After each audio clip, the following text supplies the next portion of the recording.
एक बार नंदी ने भगवान शिव से पूछा, हे प्रभु, मनुष्य के मरने के बाद उसकी आत्मा पृथ्वी पर क्यों भटकती रहती है? उसे तुरंत स्वर्ग या नरक क्यों नहीं भेज दिया जाता? इस पर भगवान शिव ने कहा, नंदी, आज मैं तुम्हें आत्मा की सच्ची कहानी सुनाता हूँ। प्राचीन समय की बात है। रात के सन्नाटे में अचानक एक चीख सुनाई दी। हवा जैसे ठहर गई हो और घड़ी की टिक टिक भी डर के साथ डूब गई हो। वह चीख किसी इंसान की नहीं लग रही थी, लेकिन फिर भी उसकी गूंज में एक पीड़ा थी, एक ऐसा दर्द जिसे कोई शब्द बयां नहीं कर सकते। यह कहानी शुरू होती है एक साधारण महिला अमृता से, जो अपने जीवन में कभी भी असाधारण चीज़ों की अपेक्षा नहीं रखती थी। वह एक गृहिणी थी जिसकी दिनचर्या घर और परिवार के इर्द गिर्द घूमती थी, लेकिन उसे यह नहीं पता था कि उसकी जिंदगी का सबसे बड़ा मोड़ मृत्यु के बाद आएगा। उस दिन अमृता का शरीर सोते हुए समय शांत पड़ गया। उसने अपने जीवन में बहुत कुछ यह सहा था और धोखा, कठिनाई और अपनों से दूरी भी सही थी, लेकिन जब उसकी आत्मा ने शरीर छोड़ा तो उसे एहसास हुआ कि मृत्यु का मतलब केवल अंत नहीं बल्कि एक नई यात्रा की शुरुआत है। अमृता ने अपने आत्मा को शरीर से ऊपर उठते हुए देखा। उसे अपने चारों ओर अजीब प्रकाश और अंधकार का खेल नजर आ रहा था। यह दृश्य इतना भयानक था कि उसे समझ नहीं आ रहा था कि वह कौन सी दिशा में जा रही है। सोच रही थी कि यह स्वप्न है या वास्तविकता। तभी एक गहरी और कठोर आवाज ने उसे चौंका दिया। यह आवाज हवा में कहीं से नहीं बल्कि उसके अंदर से आ रही थी। आवाज बोली, तुम्हारी मृत्यु हो चुकी है अमृता, लेकिन तुम्हारी यात्रा अभी शुरू हुई है। तुम्हारे कर्म तय करेंगे कि तुम्हें स्वर्ग मिलेगा या नरक, लेकिन इससे पहले तुम्हें 7 परीक्षाओं से गुजरना होगा। अमृता ने घबरा कर पूछा, तुम कौन हो और मुझे क्यों यहाँ लाए हो? आवाज ने कोई उत्तर नहीं दिया, लेकिन अचानक उसके सामने घना जंगल प्रकट हो गया और वह जंगल किसी भी आम जंगल से अलग नहीं था। यहाँ पेड़ों की शाखाएं आपस में गूंथी हुई थीं और हर शाखा से खून के बूंद टपक रहे थे। इस जंगल की पत्तियों से चीख सुनाई दे रही थी। अमृता डर के मारे कांप रही थी, लेकिन उसके पास कोई रास्ता नहीं था। उसे समझ आ गया था कि यह कोई साधारण घटना नहीं है। जंगल में आगे बढ़ते हुए वह एक साफ मैदान में पहुंच गई। वहां उसने सामने एक आईना रखा गया था। यह आईना साधारण नहीं था। जब उसने इसमें झांका तो उसे अपने जीवन के हर क्षण प्रतिबिंब दिखाई देने लगा। उसने देखा कि कैसे उसने अपने पति से झूठ बोला था, कैसे उसने अपने बहन के साथ अन्याय किया था और कैसे वह अपने बच्चों के भविष्य के लिए माता पिता की उपेक्षा कर चुकी थी। आइए, आवाज आई, यहाँ तुम्हारी पहली परीक्षा है। अमृता, अपने कर्मों को स्वीकार करो। जो कुछ तुमने किया उसे छिपाने की कोशिश मत करो। सच बोलो, वरना तुम इसी जंगल में हमेशा के लिए फंसी रहोगी। अमृता ने डरते हुए कहा, मैं मानती हूँ कि मैंने जीवन में गलतियाँ की है, लेकिन मैंने जो कुछ भी किया वह परिस्थितियों के कारण किया। मैंने किसी को जानबूझकर दुख नहीं पहुँचाया। आईना धुंधला हो गया और धीरे धीरे गायब हो गया। तभी फिर से वही गहरी आवाज गूंज उठी, तुमने सच बोला, लेकिन यह केवल शुरुआत है। अगली परीक्षा के लिए तैयार हो जाओ। जंगल का वातावरण और भयानक होता जा रहा था और अब अमृता के सामने एक बड़ा गुफा प्रकट हुआ। इस गुफा के द्वार पर लिखा था, यहाँ तुम्हारे हर सपने का उत्तर है, लेकिन इसके लिए तुम्हें अपनी छह पर नियंत्रण रखना होगा। गुफा के अंदर चमचमाते हीरे और सोने से ढेर लगे हुए थे। अमृता ने सोचा, यदि यह सपना है तो मुझे इन चीज़ों को छूने में कोई हानि तो नहीं होगी चाहिए, इससे हाथ बढ़ाया जाए। लेकिन जैसे ही उसने एक हीरा उठाया, गुफा की दीवारों से आग की लपटें निकलने लगीं। आवाज़ फिर से गूंजी, लालच तुम्हारे विनाश का कारण बनेगा। यदि तुमने और कुछ उठाया तो तुम्हारी हमेशा के लिए यहाँ फंस जाओगी।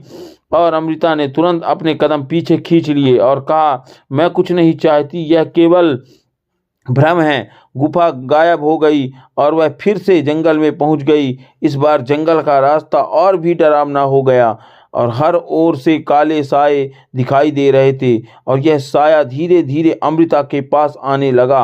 यहाँ वे आत्माएं थीं जो ये जो जीवन में उसके द्वारा किए गए बुरे कर्मों का भी शिकार हुई थीं।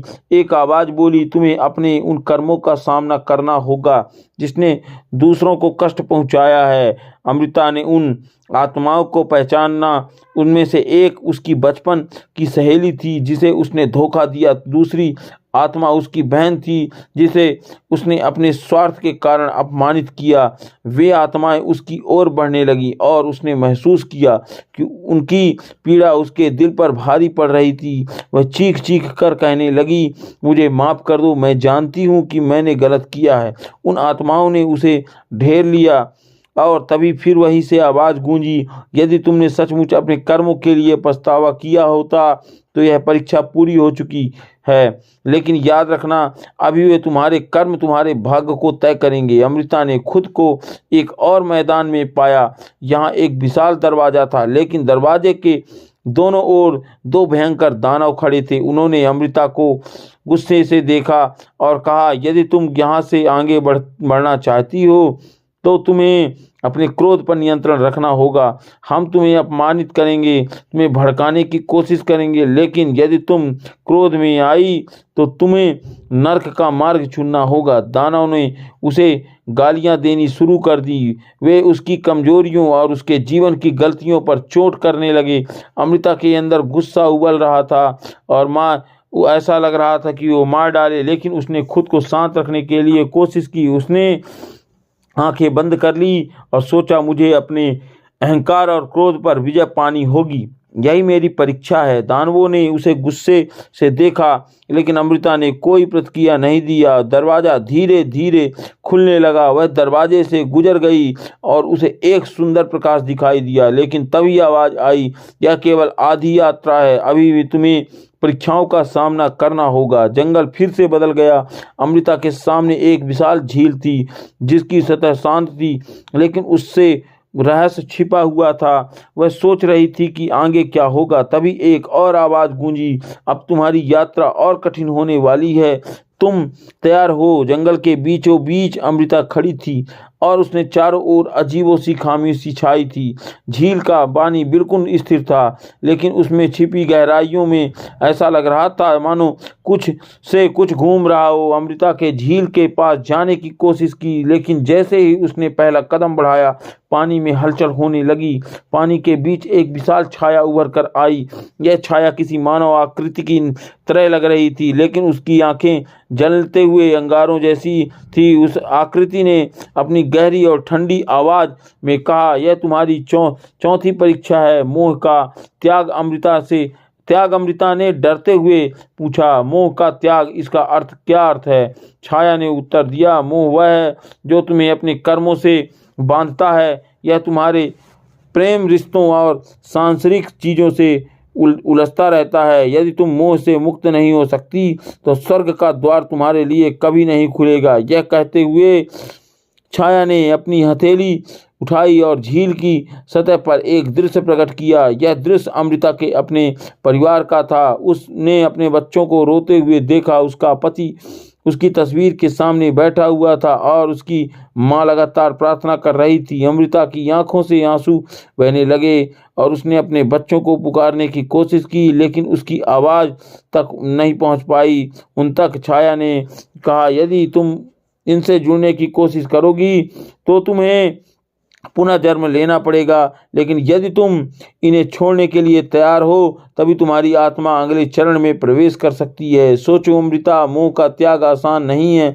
क्या तुम तैयार हो? अमृता का दिल टूटने लगा। उसने अपने बच्चों के लिए बहुत कुछ सहा था। उनका भविष्य, उनकी खुशियाँ सब उसकी प्राथमिकता रही थी, लेकिन अब वह खुद को असमंजस में पा रही थी। उसने सोचा, क्या मैं इतनी स्वार्थी हूँ कि अपने परिवार को पीछे छोड़ दूँ? वह झील के पानी के करीब गई और उसने अपने बच्चों के चेहरे को छूने की कोशिश की, लेकिन जैसे ही उसकी अंगुलियां झील की सतह को छूती, पानी में हलचल तेज हो जा गई। वह पीछे हट गई और गहरी सांस लेते हुए कहा, मैं अपने बच्चों से प्यार करती हूँ, लेकिन मुझे समझना होगा कि उनका जीवन अब मोह मेरे बिना आगे बढ़ेगा, मुझे उन्हें छोड़ना होगा। छाया ने उसकी तरफ से देखा और कहा, तुमने सही निर्णय लिया है, लेकिन याद रखना, मोह का त्याग केवल अपनों से नहीं, अपने अहंकारों से भी करना होता है। तुम्हारी अगली परीक्षा इसका सामना करोगी। तो अमृता एक नई दिशा दिखाई और वह उस ओर बढ़ने लगी। यह रास्ता अब पहले से अधिक अंधकारमय और डरावना था। जंगल का ऐसा महसूस हो रहा था जैसे कोई उसकी हर हर हरकत पर नजर रख रहा हो। तो अचानक उसने खुद को एक बड़े खुले मैदान में पाया। यहाँ कोई पेड़ नहीं थे, कोई आवाज नहीं थी, बस एक खाली पेन था। मैदान के बीचों बीच एक सिंहासन रखा था और उस एक दिव्य आकृति बैठी थी। उस आकृति आधी प्रकाशमय और आधी छाया से ढकी हुई थी। उसकी आंखें गहरी और चमकीली थीं, जैसे वह किसी का भी मन पढ़ सकती है। आकृति ने कहा, मैं तुम्हारे जीवन के हर कर्म को जानता हूँ, मैं तुम्हारी आत्मा के हर अंश को देख सकता हूँ। यह तुम्हारी 5वीं परीक्षा है, ज्ञान की परीक्षा। तुम्हें धर्म, सत्य और अपने कर्मों के बारे में सवालों का सामना करना होगा। यदि तुमने उत्तर सही दिया तो तुम आगे बढ़ोगी, लेकिन यदि तुमने असफल हुई तो तुम्हारी आत्मा अज्ञान के अंधकार में हमेशा के लिए खो जाएगी। अमृता ने खुद को शांत करने की कोशिश की। वह जानती थी कि यह परीक्षा उसके लिए आसान नहीं होगी। आकृति ने पहला प्रश्न पूछा, क्या तुमने जीवन में कभी किसी को चोट पहुंचाई है और फिर भी खुद को सही ठहराया है? अमृता ने थोड़ा सोचकर कहा, हाँ, मैंने ऐसा किया है। मैंने अपनी बहन के साथ अन्याय किया और मैंने खुद को यह सोचकर तसल्ली दी कि मैं परिस्थितियों का शिकार थी, लेकिन सच्चाई यह है कि मैंने स्वार्थवश में यह किया। आकृति ने सिर हिलाया और कहा, सच स्वीकार करने का साहस तुम्हें एक कदम आगे ले जाएगा। फिर दूसरा प्रश्न आया, धर्म का सच्चा अर्थ क्या है? अमृता ने गहरी सांस लेते हुए कहा, धर्म का सच्चा अर्थ केवल पूजा पाठ में नहीं, बल्कि अपने कर्मों में सत्य, दया और सेवा को स्थान देने में है। धर्म वह है जो दूसरों को उसके जीवन में आगे बढ़ने में मदद करे। आकृति मुस्कुराई, लेकिन उसकी आंखों में एक गंभीरता बनी रही। उसने अंतिम प्रश्न पूछा, यदि तुम्हें यह पता होता तो तुम्हारा अंत निकट है, तो क्या तुम अपने कर्मों में कुछ बदलोगी? अमृता ने बिना किसी झिझक के उत्तर दिया, हाँ, मैं बदलना चाहती हूँ। मैं अपने अधिक ईमानदार और अधिक दयालु बनना चाहती हूँ, लेकिन अब जब मैं यहाँ हूँ तो मुझे एहसास हो रहा है कि जीवन में समय सीमित होता है। जो करना है वह उसी समय करना चाहिए। आकृति ने अपनी आंखें बंद कर ली और एक पल के लिए वहाँ शांति छा गई। फिर उसने कहा, तुम्हारी आत्मा सत्य और ज्ञान की ओर बढ़ रही है, लेकिन अंतिम 2 परीक्षाएं सबसे कठिन होंगी। तुम्हें इसके लिए तैयार रहना होगा। अमृता ने उस मैदान को पार किया और आगे बढ़ने लगी। अब वह थकान महसूस कर रही थी। उसकी आत्मा का भार बढ़ता जा रहा था, जैसे उसने कर्म और भावनाएं उसी जकड़ की कोशिश कर रही थी, लेकिन उसने अपनी यात्रा जारी रखी। अब वह जंगल के दृश्य बदलने लगे।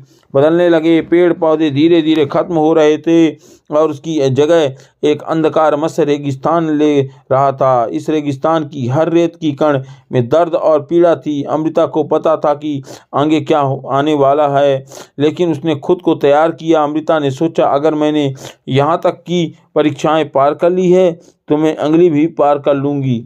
और मुझे विश्वास रखना होगा। जैसे जैसे वह आगे बढ़ी, उसे महसूस हुआ कि यह विश्वास उसे और अधिक कठिनाइयों की ओर ले जा रहा है। रेगिस्तान में अमृता अकेली खड़ी थी। दूर दूर तक केवल तपती रेत थी और एक भयंकर गर्मी जो उसकी आत्मा को झुलसा रही थी। हर कदम उसके लिए कठिन होता जा रहा था। उसने महसूस किया कि यह जगह केवल उसकी बाहरी शक्ति नहीं, बल्कि उसकी आंतरिक इच्छा शक्ति को चुनौती दे रही थी। उसने सोचा, अब मैं क्या बचा है? मैंने अपने कर्म स्वीकार किए, अपने मोह का त्याग किया और अपने ज्ञान का परीक्षण दिया। फिर भी मुझे क्यों ऐसा लग रहा है कि मेरे भीतर कुछ अधूरा है? उसकी सोच का जवाब जैसे हवा में तैरती एक भारी आवाज़ ने दिया। यह आवाज़ रेगिस्तान के हर कण से आ रही थी। तुम अब उस स्थान पर हो जहाँ तुम्हारे हर से छिपे सत्य को उजागर किया जाएगा। यह तुम्हारी 6ठी परीक्षा है, क्षमा का मार्ग। अमृत ने हैरानी से पूछा, क्षमा क्या मैं अपने पापों के लिए क्षमा नहीं मांगी? आवाज़ गूंजने हुए बोली, यह तुम्हारे लिए नहीं बल्कि उनके लिए है जिन्होंने तुम्हें कष्ट पहुंचाया है। क्या तुम उन लोगों को क्षमा कर सकती हो जिन्होंने तुम्हारे जीवन में दुख लाए? और अमृता अचानक अतीत की यादों में खो गई। उसे अपने पति की बेवफाई याद आई जिसने उसके आत्मसम्मान को तोड़ा था। उसे अपनी सहेलियों का धोखा याद आया जिसने उसकी सबसे बड़ी कमजोरी मजाक उड़ाया था। उसे अपनी सास का तिरस्कार याद आया जिसने उसे हमेशा अपमानित किया। इस सभी यादों ने उसकी आत्मा को एक बार फिर से झंझोर कर रख दिया। रेगिस्तान की रेत अचानक बदलती रही, वह उन लोगों के चेहरों का रूप ले रही थी। अमृता ने देखा कि उसका पति उसकी ओर देख रहा है, उसकी सहेलियां उसकी तरफ मुस्कुरा रही हैं और उसकी सास गुस्से से उसे घूर रही है। इन चेहरों ने उसे एक बार फिर से गुस्से और अपमान की भावना से भर दिया। आवाज़ फिर से गूंज रही थी, क्या तुम इन सबको क्षमा कर सकती हो? याद रखो, क्षमा तुम्हारे दिल का बोझ हल्का कर सकती है, लेकिन यदि तुम उन्हें माफ़ नहीं करोगी तो तुम्हारी आत्मा कभी शांति नहीं हो पा सकेगी। अमृता के मन में दृढ़ शुरू हो गया। उसके सोचा, कैसे माफ़ करूं? क्या उन्होंने कभी मेरे दर्द को समझा? क्या उन्होंने कभी मेरे आंसुओं की कदर की? लेकिन तभी उसे एहसास हुआ कि गुस्सा और नफरत उसे भीतर से तोड़ रहे थे। वह खुद को जितना इन भावनाओं से दूर करना चाहती थी, वो उतनी ही गहराई में उसकी आत्मा को जकड़ लेती थी। उसे गहरी सांस ली और अपने आंखें बंद कर ली। उसने अपनी आत्मा के भीतर झांकते हुए कहा, मैं तुम्हें क्षमा करती हूँ। मैं तुम्हारे कारण तो बहुत सारा है, लेकिन अब मैं अपने भीतर की शांति के लिए तुम्हें माफ़ करती हूँ। जैसे ही उसने यह कहा, रेगिस्तान में तेज हवा चलने लगी और वह रेत जो चेहरों पर रूप ले चुकी थी अब हवा में विलीन हो गई। अमृता ने महसूस किया कि उसका दिल हल्का हो गया है।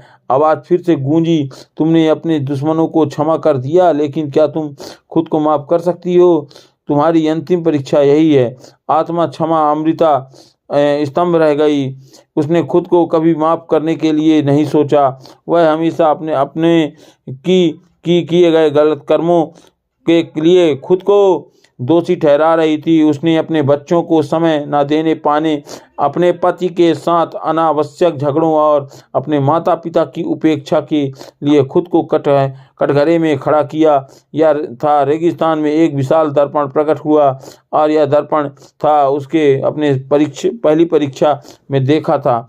लेकिन इस बार उसने उसका अतीत नहीं बल्कि उसका वर्तमान और भविष्य झलक रहा था। उसने खुद को देखा, थकी हुई, बोझिल और दर्द से भरी हुई।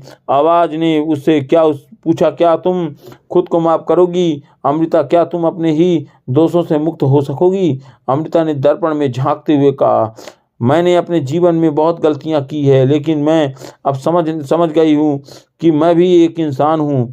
मैं भी अपनी सीमाओं और कमजोरियों के साथ बनी हूँ। यदि मैं दूसरों को माफ़ कर सकती हूँ तो मुझे खुद को भी माफ़ करना होगा। जैसे ही उसने यह दर्पण टूटकर बिखर हो गया और उसकी जगह एक प्रज्वल प्रकाश ने ले ली। इस प्रकाश ने रेगिस्तान को घेर लिया और अमृता को ऐसा महसूस हुआ जैसे वह एक नई ऊंचाई पर पहुंच चुकी हो। और आवाज़ ने कहा, तुम्हारी अपनी आत्मा को मुक्त कर दिया है, लेकिन याद रखना, यह केवल एक यात्रा का अंत नहीं बल्कि दूसरी यात्रा की शुरुआत है। अब तुम्हें अंतिम निर्णय के लिए तैयार रहना होगा। रेगिस्तान धीरे धीरे गायब हो गया और अमृता ने खुद को एक विशाल द्वार के सामने पाया। यह द्वार सुनहरे रंग का था, लेकिन इसके ऊपर अंधकार मंडरा रहा था। द्वार के दोनों ओर स्वर्ग और नर्क के प्रतीक बने थे। अमृता ने दरवाजे की ओर बढ़ने की कोशिश की, लेकिन अचानक उसे लगा जैसे कोई अदृश्य उसे रोक रही हो। वह जानती थी कि यह अंतिम परीक्षा है, उसकी आत्मा को पूरी तरह से परखने वाली थी। आवाज़ ने कहा, अब तुम्हारे कर्मों का न्याय होगा। क्या तुम तैयार हो? अमृता ने सिर झुकाकर कहा, हाँ, मैं तैयार हूँ। अमृता एक विशाल सुनहरे द्वार के सामने खड़ी थी। द्वार के चारों ओर अद्भुत रोशनी थी और रहस्यमय अंधकार का मेल था। उसकी आत्मा हर पल हल्की और भारी दोनों महसूस कर रही थी। वह जानती थी कि यह अंतिम परीक्षा है जहाँ उसके कर्मों का पूरा न्याय है होगा। अचानक एक गूंजती हुई आवाज ने पूरा वातावरण को भर दिया। अमृता, तुम्हारी अब तक की यात्रा तुम्हारी धैर्य और इच्छा शक्ति का प्रमाण है, लेकिन स्वर्ग और नर्क के द्वार केवल कर्मों के आधार पर खुलते हैं। तुम्हारे जीवन के हर अच्छे कर्म और बुरे कर्म को तौला जाएगा और द्वार के ठीक सामने जमीन के एक विशाल सुनहरी तुल्ला तराजू को प्रकट हुआ। और यह तुल्ला तराजू में साधारण नहीं थी, इसके लिए पलड़े एवं स्वर्ग की प्रतीकात्मक वस्तुएं थीं। शांति, संतोष और दिव्यता। और दूसरे पलड़े पर नजर की चीजें अंधकार, पीड़ा, पश्चाताप। और अमृता की आंखों के सामने उसकी पूरी जिंदगी एक फिल्म की तरह चल रही थी। वह देख रही थी जब उसने एक बच्चे को खाना दिया था तो तुला का स्वर्ग वाला पलड़ा थोड़ा नीचे झुक गया। फिर उसने वह देखा जब उसने गुस्से में अपनी सास का अपमान किया था। एक बार नर्क वाला पलड़ा नीचे झुक गया। आवाज ने कहा, तुम्हारे हर कर्म को इसी तरह परखा जाएगा। कोई भी कर्म छोटा या बड़ा नहीं होता, हर क्रिया का फल अनिवार्य है। अमृता ने अपने जीवन में कई और पल देखे। वह दिन जब उसने बारिश में खड़ी थी, एक बूढ़ी महिला को सहारा दिया। तुला के स्वर्ग वाले पलड़े ने उसे थोड़ा और झुका दिया। लेकिन फिर वह दृश्य आया जब उसने अपनी सहेलियों के पीठ पीछे उसकी आलोचना की थी। नर्क वाला पलड़ा भारी हो गया। उसने अपने जीवन के उन क्षणों को भी देखा जब उसने दूसरों की मदद करने की बजाय खुद की सुविधा को प्राथमिकता दी। लेकिन साथ ही उसने वह पल भी देखा जब उसने अपने बच्चों के लिए अपना सब कुछ कुर्बान कर दिया। हर दृश्य के सामने अमृता का दिल तेजी से धड़कने लगा। वह सोच रही थी कि क्या उसने अपने अच्छे कर्म उसके बुरे कर्म पर भारी पड़ेंगे। आवाज ने कहा, तुम्हारे कर्मों का वजन तुम्हारी आत्मा की गति तय करेगा। लेकिन याद रखो, न केवल कर्म बल्कि उसने पीछे की भावना भी मायने रखती है। स्वार्थ से कहा गया अच्छा कार्य भी सही फल नहीं देता। अब तुला के पलड़े स्थित हो गए। दोनों पलड़े लगभग समान दिख रहे थे। अमृता की सांसें तेज हो गईं और सोच रही थी कि क्या मैं अपने जीवन में इतना कुछ अच्छा नहीं किया। क्या मैंने स्वर्ग की अधिकारी बन सकूं।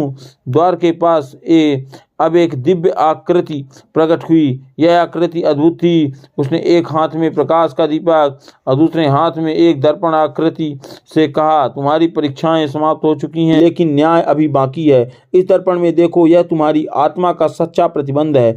अमृता ने दर्पण में झांका। उसने देखा कि उसका प्रतिबिंब प्रकाश और अंधकार का मिश्रण था। उसकी आत्मा एक हिस्सा स्वर्णिम चमक से भरा था, जो उसके परोपकारी कर्मों का प्रतीक था, लेकिन दूसरा हिस्सा धुंधला और गहरे रंग का था, जो उसके पापों और गलतियों का प्रतिनिधित्व करता था।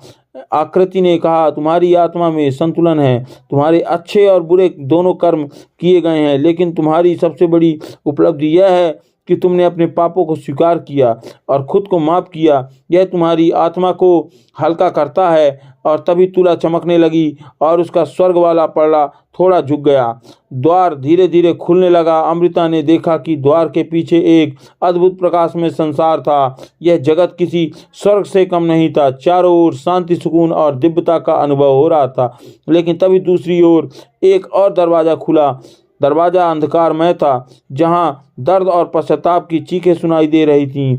अमृता ने पीछे मुड़कर देखा और समझ गई कि यह नर्क का द्वार है। आवाज ने कहा, तुम्हारे पास एक विकल्प है। तुम स्वर्ग में से प्रवेश कर सकती हो, लेकिन यदि तुम चाहो तो नर्क में जाकर उन आत्माओं को मुक्त कर सकती हो जो तुम्हारे कर्मों से पीड़ित हुई थी। यह सुनकर अमृता असमंजस में पड़ गई। उसने सोचा, क्या मैं अपने लिए शांति, सुकून, क्या उन आत्माओं को मदद करूं जो मेरे कारण कष्ट में हैं। उसकी गहरी सांस थी और कहा, मैं नर्क में जाऊंगी। यदि मेरे कारण में किसी को कष्ट हुआ है तो मुझे उनकी पीड़ा का अंत करना चाहिए। आवाज ने कहा, यह निर्णय ही तुम्हारी सबसे बड़ी परीक्षा थी। तुम्हारा स्वार्थ छोड़कर दूसरों के लिए त्याग करने का साहस तुम्हें स्वर्ग का अधिकारी बनाती है। जाओ, अपनी आत्मा को शांति दो। अमृता ने स्वर्ग के द्वार में प्रवेश की। वहां उसे ऐसा महसूस हुआ जैसे उसकी आत्मा का हर दर्द मिट गया हो। उसे दिव्यता का अनुभव हुआ। उसने पीछे मुड़कर देखा और नर्क का द्वार बंद हो गया चुका था। आखिरी बार आवाज़ गूंजी और तुमने यह साबित कर दिया कि आत्मा की शुद्धि केवल कर्मों से नहीं बल्कि उसके पीछे की भावना और साहस से होती है। तुम्हारा सफ़र अब समाप्त हुआ। यह स्वर्ग तुम्हारी आत्मा का नया घर है। अमृता की आंखों से आंसू बहने लगे, लेकिन यह आंसू संतोष और शांति के थे। उसने अपनी यात्रा पूरी कर ली थी। इस तरह अमृता की कहानी समाप्त हुई, लेकिन यह हमें सिखाती है कि जीवन में हमारे हर छोटे बड़े कर्म और महत्व हैं। आत्मा की शुद्धि केवल हमारे बाहरी कर्मों से नहीं बल्कि हमारी आंतरिक भावना और स्वीकृति से होती है। पूजा घर में भूल कर भी यह 5 वस्तु मत रखना। राधे राधे, जय श्री कृष्णा। दोस्तों, क्या आप जानते हैं कि पूजा घर में किन 3 चीज़ों का होना अशुभ माना गया है? माँ लक्ष्मी ऐसे घरों से दूर चली जाती हैं और इससे धन की हानि हो सकती है। इसके अलावा हम इस वीडियो में उन 3 विशेष चीज़ों के बारे में भी जानेंगे जो पूजा घर में रखना अत्यंत महत्वपूर्ण है। यदि आप अपने घर में सुख और समृद्धि की कामना कर रहे हैं तो यह 3 चीज़ों को पूजा घर में जरूरी होना चाहिए। स्वयं भगवान श्री कृष्ण ने इनके महत्व के बारे में बताया है। पूरी जानकारी के लिए वीडियो को अंत तक जरूर देखें। दोस्तों, प्रत्येक मनुष्य अपने घर में एक छोटा सा पूजा घर अथवा मंदिर अवश्य बनवाता है, जिसके अंदर वे अपने सभी प्रिय देवी देवताओं और उनसे जुड़ी महत्वपूर्ण चीज़ें जैसे श्रद्धा भाव के साथ रखता है।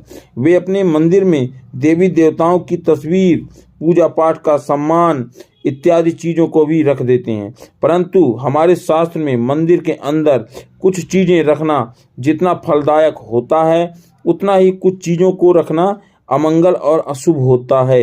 यह कुछ वस्तुएं ऐसी हैं जिसे घर में नकारात्मक बनी रहती हैं और लड़ाई झगड़ा क्लेश और नुकसान ही नुकसान होता है। तो आज हम जानेंगे ऐसी ही अशुभ चीज़ों के बारे में जिन्हें लोग जाने अनजाने में घर के मंदिर में रख देते हैं। अगर आपने भी मंदिर में ऐसी चीज़ें रखी हुई हैं तो उन्हें तुरंत बाहर निकाल दें, वहाँ से हटा दें, किसी दूसरे स्थान पर रख दें, लेकिन पूजा घर में भूल से भी ना रखें। तो चलिए दोस्तों, अब बात करते हैं पूजा घर में कौन कौन सी चीज़ें अवश्य होनी चाहिए। तो दोस्तों, सबसे पहले बात दीपक और धूप दान। दोस्तों, भारत की परंपरा मिट्टी से जुड़ी हुई है, इसलिए मंदिर में पारंपरिक मिट्टी का दीपक अवश्य होना चाहिए।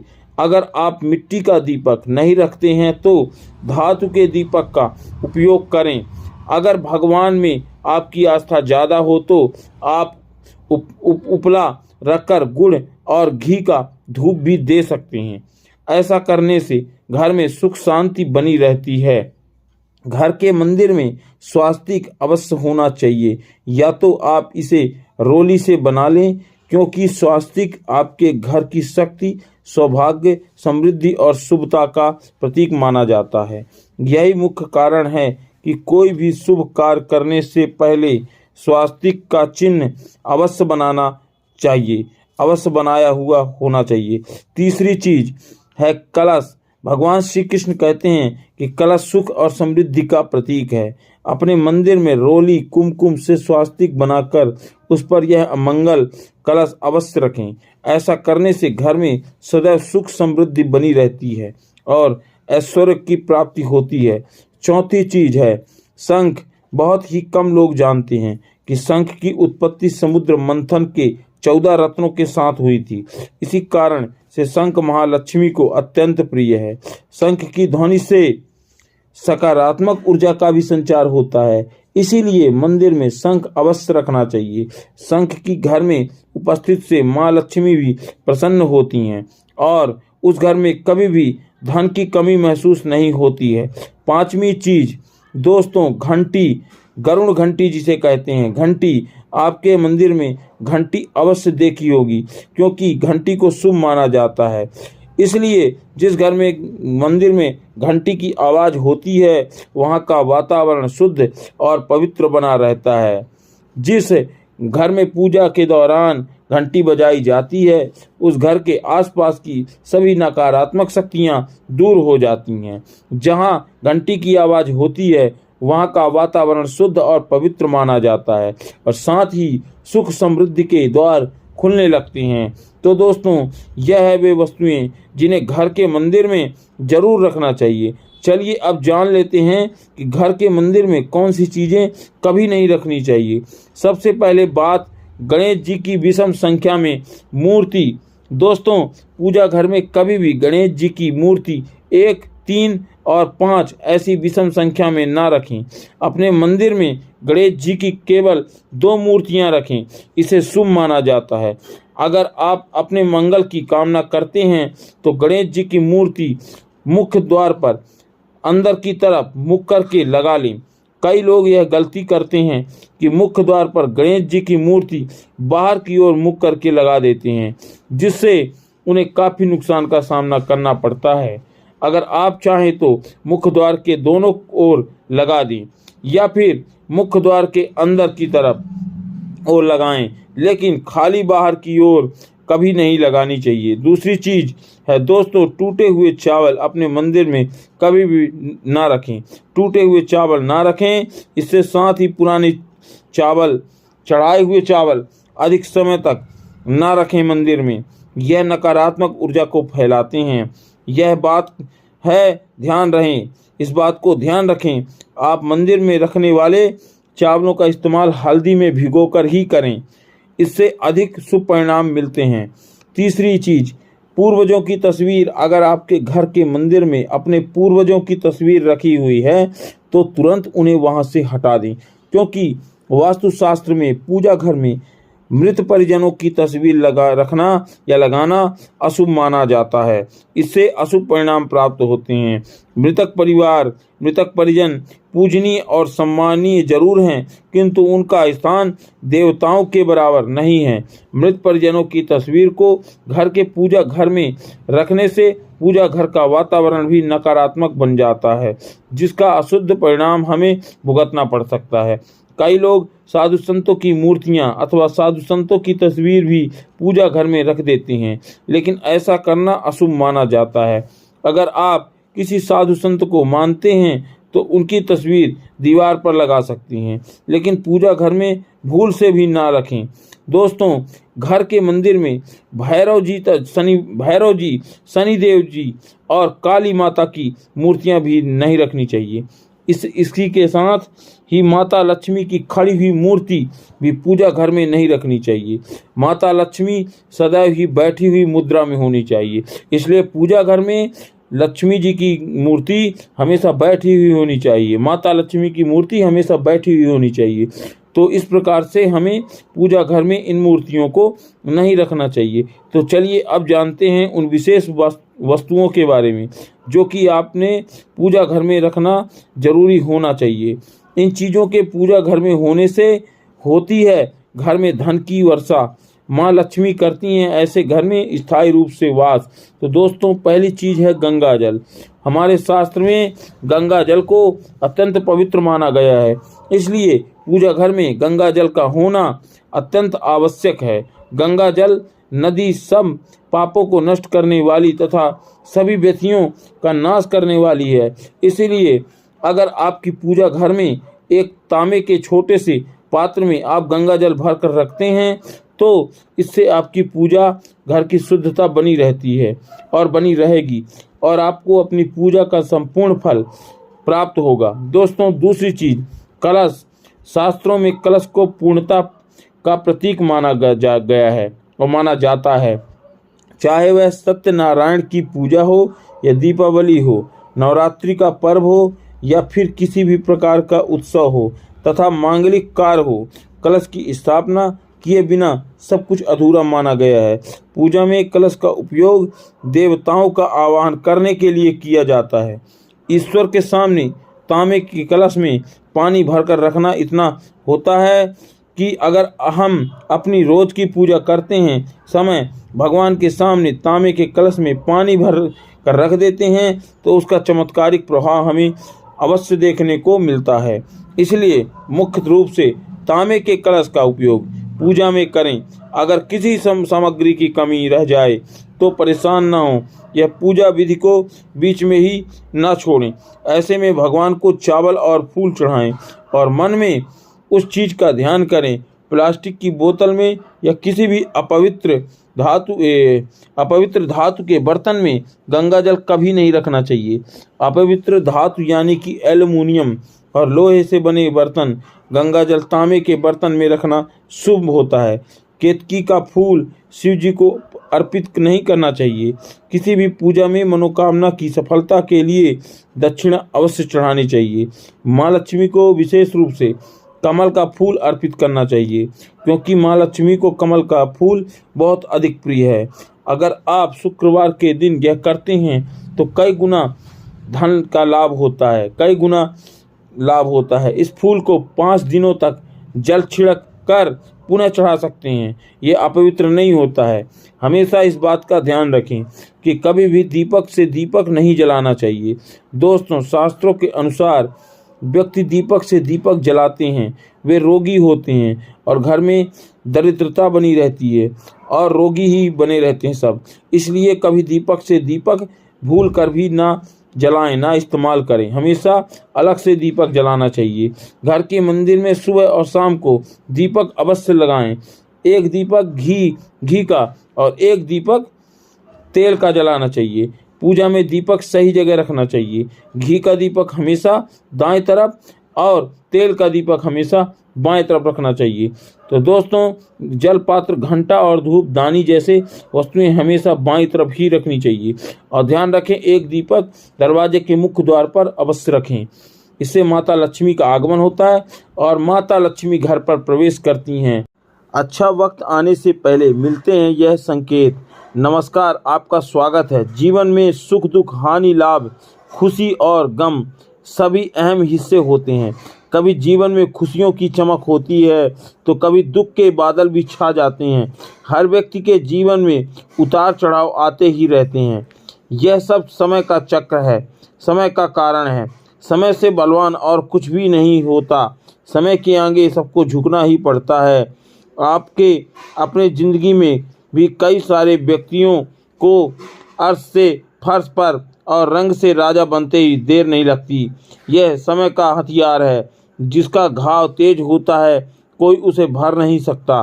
पर हम कैसे जान सकते हैं कि हमारे समय चक्र का दौर कैसा होना वाला है? समय हमारे लिए खुशियों के द्वार खोलेगा या संकट के? ऐसे कई सारे प्रश्न आपके मन में भी उत्पन्न होते होंगे। इसलिए आज की इस वीडियो में हम आपको बताएंगे कुछ ऐसे संकेतों के बारे में जिससे आपको अपने आने वाले शुभ समय के बारे में पता चल सकता है। जब नारद मुनि वैकुंठ धाम पहुँचे तो उन्होंने भगवान श्री हरि विष्णु जी से इन संकेतों के बारे में पूछा।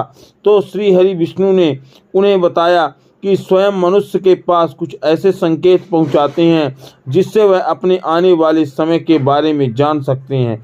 वह संकेत प्रकृति द्वारा, पशुओं द्वारा, शुभ संकेतों द्वारा, मेरे भक्तों द्वारा भी हो सकते हैं। सिर्फ मनुष्यों को उन्हें जानने की आवश्यकता पड़ती है।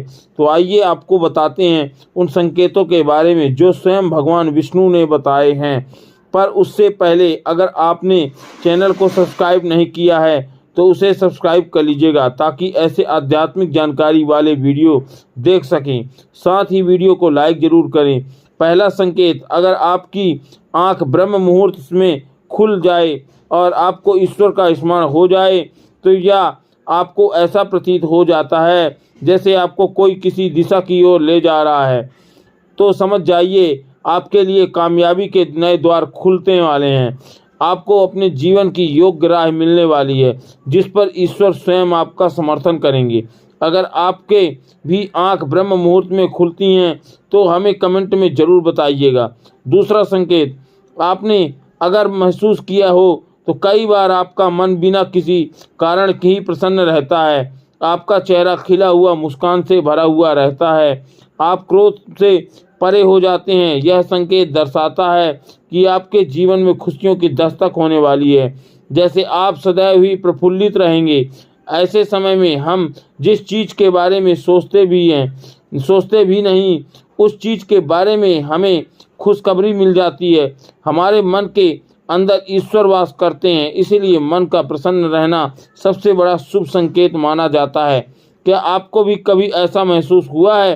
तीसरा संकेत, अगर आपके घर में गौ माता बार बार द्वार पर कुछ खाने को आ जाए, तो बंदर आपके घर से चीज़ें खुद उठाकर ले जाए, बिल्ली आपके घर में बच्चों को जन्म दे, यदि पक्षी आपके आगमन में ही अपना डेरा बनाए और चहल रहे, ऐसे कुछ छुपे संकेत को दर्शाते हैं और ये शुभ संकेत माने जाते हैं। आपके जीवन में शुभ संकेत आने का ये मार्गदर्शन मिलता है। आपका आने वाला समय आपको बलवान बनाएगा, जिससे आप अपने जीवन में एक योग्य पद पर पहुंचने वाले हैं। चौथा संकेत, छोटे बच्चों में ईश्वर खुद बसते हैं, ऐसा हम सभी मानते हैं। अगर कोई छोटी कन्या या शिशु आपको देखकर बार बार मुस्कुराए, या आपके घर में उनका आगमन हो, या फिर आपके आंगन में खुशी से खिले, तो यह बहुत ही शुभ संकेत माना जाता है। आपका जीवन भी मुस्कान और नई खुशियों से भरने वाला है और नए रिश्ते आपके जीवन से जुड़ने वाले हैं। ऐसे संकेत आपको ईश्वर की कृपा से ही प्राप्त हो रहे हैं। पांचवा संकेत, कई समय से चल रहे हैं खर्चे अगर न आने वाले संकट टलने लग जाएं और धन के नए स्रोत खुलने लग जाएं, तो इन संकेतों से समझ जाइएगा कि आपका बुरा वक्त अब जाने वाला है और धन आपके घर में जरूर टिकेगा और माँ लक्ष्मी का आपके घर में आगमन होगा। छठवां संकेत, पूजा की थाली में फूल माला चंदन का गिरना, ईश्वर की मूर्ति आपको देखकर मुस्कुरा रही हो, ऐसा प्रतीत मन में हो रहा हो और प्रतीत होना, घर में प्रिय अतिथियों का आगमन, घर में चांदी और सोने का आना, महिलाओं का बयान और पुरुषों के दाहिने अंगों का फड़कना बहुत शुभ माना जाता है। ये सारे संकेत आपको आने वाले शुभ समय के बारे में सूचित करते हैं। सातवां संकेत, सुबह सुबह आपके घर से किसी शुभ कार्य के लिए निकलने और आपको गौ माता के दर्शन हो जाएं, या आपको किसी संत साधु महाराज पुजारी का आशीर्वाद प्राप्त हो जाए, तो यह बहुत ही शुभ संकेत माना जाता है। इसका अर्थ यह है कि आप जिस कार्य के लिए निकले हैं वह कार्य अवश्य ही सफल होगा। उस कार्य में आपको सफल होने से कोई नहीं रोक पाएगा। आठवां संकेत, संध्याकालीन के समय जल से भरा पात्र, दूध से भरा पात्र किसी के द्वारा आपको प्राप्त हो जाए या कोई मीठी वस्तु आपके प्राप्त हो जाए, तो यह संकेत भी आपके जीवन में शुभ समय का आगमन को सूचित करते हैं। तो दोस्तों, यह थे वह कुछ संकेत जो मनुष्य को ईश्वरीय कृपा प्राप्त होने का संकेत देते हैं। यदि आपको यह संकेत मिलते हैं तो कमेंट में ज़रूर बताएं। वीडियो पसंद आई हो तो इसे लाइक करें और कमेंट में जय श्री राम लिखना ना भूलें, जय श्री कृष्णा लिखना ना भूलें। और अगर मेरे से कोई बोलने में त्रुटि हुई हो तो उसे क्षमा करें और साथ ही चैनल को सब्सक्राइब करें। और आपका बहुत बहुत धन्यवाद। जय श्री कृष्णा। किस्मत बदलती है जब एक इंसान अपने भाग्य को खुद लिखने की ठान लेता है। जब इंसान अपने डर से नहीं बल्कि अपनी ताकत से पहचाना जाता है। यह सिर्फ एक कहानी नहीं बल्कि एक ऐसा रहस्य है जो किसी की भी किस्मत पलट सकता है और अंत में ऐसा सच सामने आएगा जो रोंगटे खड़े कर देगा। अंत तक देखिए, क्योंकि किस्मत कब और कैसे बदलता है यह जानना हर किसी के बस की बात नहीं है। महान सम्राट विक्रमासिंह का राज्य समृद्ध था, लेकिन उनकी आंखों में एक अजीब सी उदासी थी। उनके शासन में न्याय था, धर्म था, वैभव था, परंतु ना जाने क्यों उनके हृदय में एक गहरी बेचैनी समाई हुई थी। राजा जब भी अपने कक्ष में विश्राम करने जाते उन्हें एक ही सपना आता था। एक स्त्री घने जंगल में खड़ी उनकी ओर देख रही है। उसका चेहरा धुंधला था और उसकी आंखों में एक रहस्यमयी आकर्षण था। वह कुछ कहना चाहती थी, कुछ ऐसा जो राजा के जीवन में सबसे बड़ा रहस्य खोल सकता था, लेकिन हर बार जब वह स्त्री बोलने लगती तो सपना टूट जाता। सम्राट विक्रमासिंह ने अपनी मंत्री कालियान को यह सपना बताया। कालियान बाहर से तो बहुत समझदार था और निष्ठावान था, लेकिन भीतर से उसका हृदय छल कपट से भरा हुआ था। उसने राजा से कहा, महाराज, यह मात्र एक सपना है, इन पर अधिक ध्यान देना उचित नहीं है। राजकाज में मन लगाइए। परंतु राजा का हृदय यह मानने को तैयार नहीं था। उसी दिन राजसभा में एक युवक आया। उसका नाम अर्जुन था। उसकी आंखों में एक अलग सी चमक थी। उसने राजा से कहा, महाराज, आपके सामने मात्र सपने नहीं हैं, ये आपके पूर्व जन्मों के अधूरे कर्मों की गूंज है। राजा और पूरा दरबार अवसिंचित रह गया। राजा ने अर्जुन को ध्यान से देखा और कहा, क्या तुम जानते हो कि मैं किसी स्त्री को अपने सपने में देखता हूँ? अर्जुन मुस्कुराया, मैं नहीं जानता महाराज, परंतु यदि आप मुझे अनुमति दें तो मैं आपकी इस गूथी को सुलझाने में सहायता कर सकता हूँ। मंत्री कल्याण को अर्जुन पर संदेह हुआ। उसे लगा कि यदि वह युवक राजा के अधिक निकट हो गया तो वह स्वयं की योजना में बाधा डालेगा। उसने तुरंत एक चाल चली, महाराज, इस युवक की परीक्षा ली जानी चाहिए। यदि यह सच कह रहा है तो इसे प्रमाण देना होगा। राजा ने अर्जुन को एक रात का समय दिया। अर्जुन ने महल के प्राचीन ग्रंथों का अध्ययन किया और अगली सुबह राजा के समक्ष उपस्थित हुआ। महाराज, अर्जुन ने कहा, आपके सपने में जो स्त्री है वह इस महल के इतिहास से जुड़ी हुई है। कई वर्षों पूर्व इस महल में एक स्त्री थी जिसका नाम अन्वेषा था। वह अत्यंत विदुषी थी और राजवंश के सबसे गहरे रहस्यों को जानती थी, लेकिन उसे विश्वासघात का शिकार होना पड़ा। राजा विक्रमा सिंह ने गहरी सांस ली। तुम यह कैसे कह सकते हो और कैसे जानते हो उस स्त्री को? अर्जुन ने कहा, क्योंकि मैं भी उस रहस्यों से किसी न किसी तरह जुड़ा हुआ हूँ।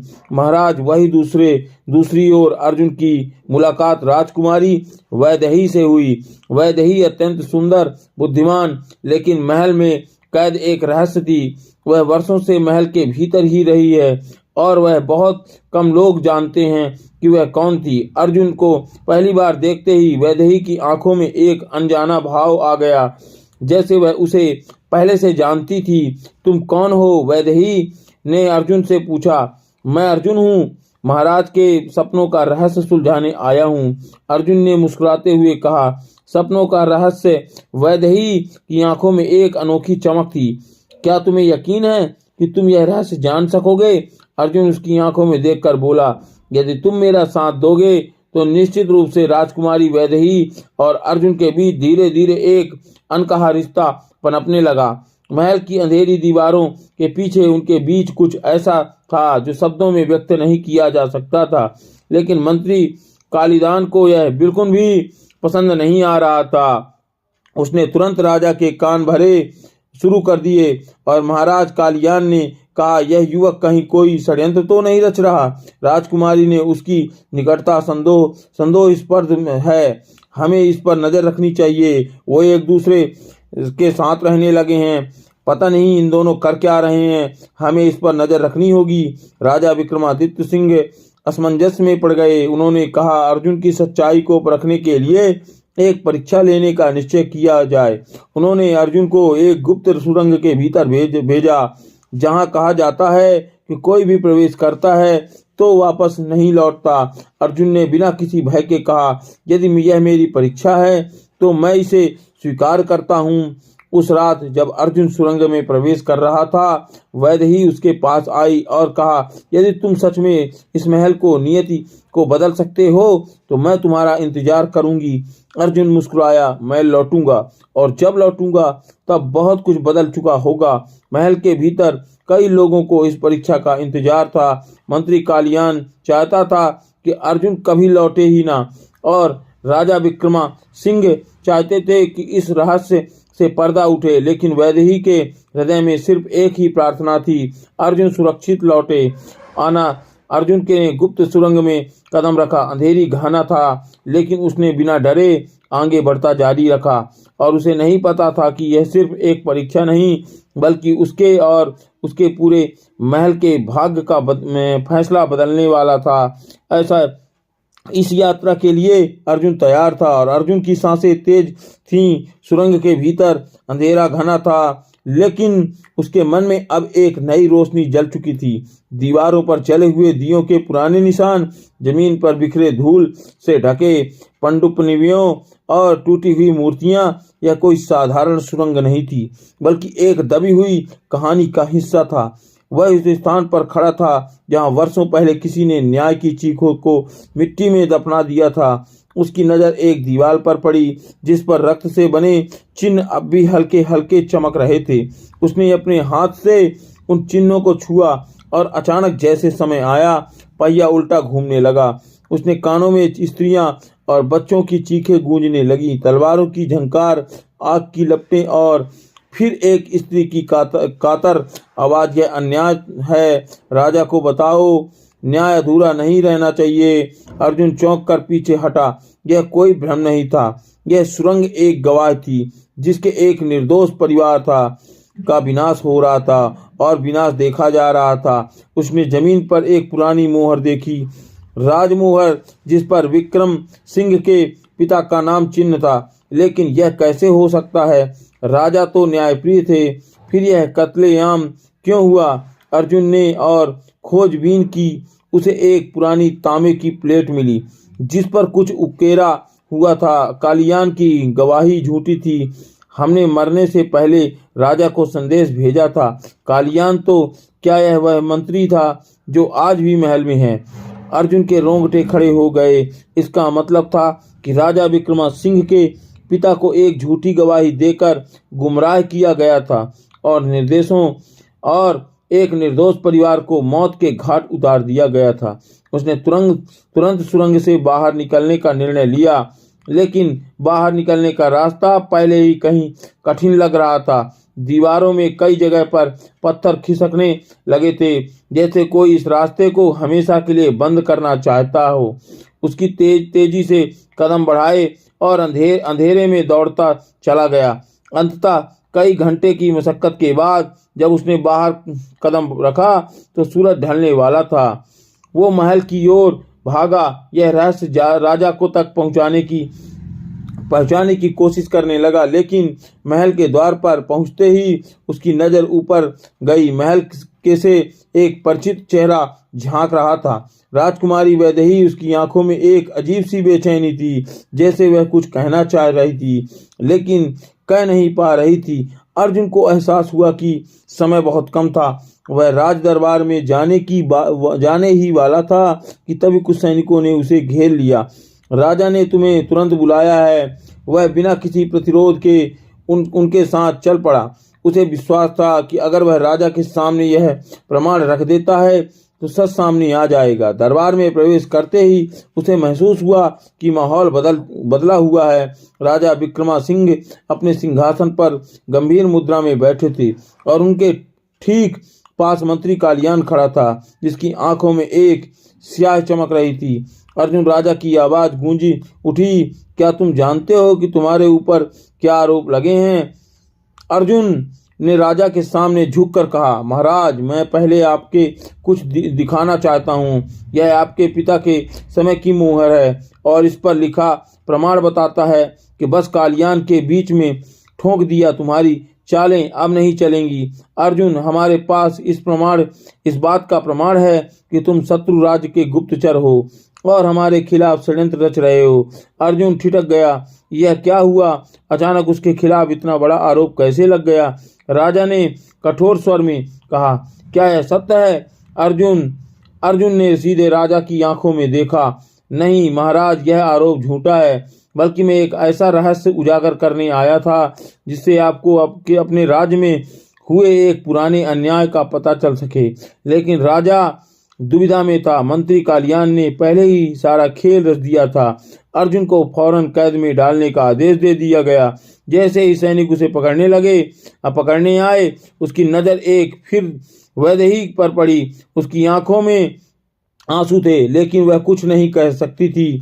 अर्जुन को काल कोठरी में डाल दिया गया। वह अंधेरा था और दीवारों से ठटपक रही थी, लेकिन सबसे ज्यादा तकलीफ उसे बात की हो रही थी कि सच के बावजूद भी यह इस साजिश में फंस गया। कुछ समय बाद काल कोठरी का दरवाजा खुला। अर्जुन ने सोचा कि यह उसकी अंतिम घड़ी है, लेकिन अंदर वैदेही खड़ी थी।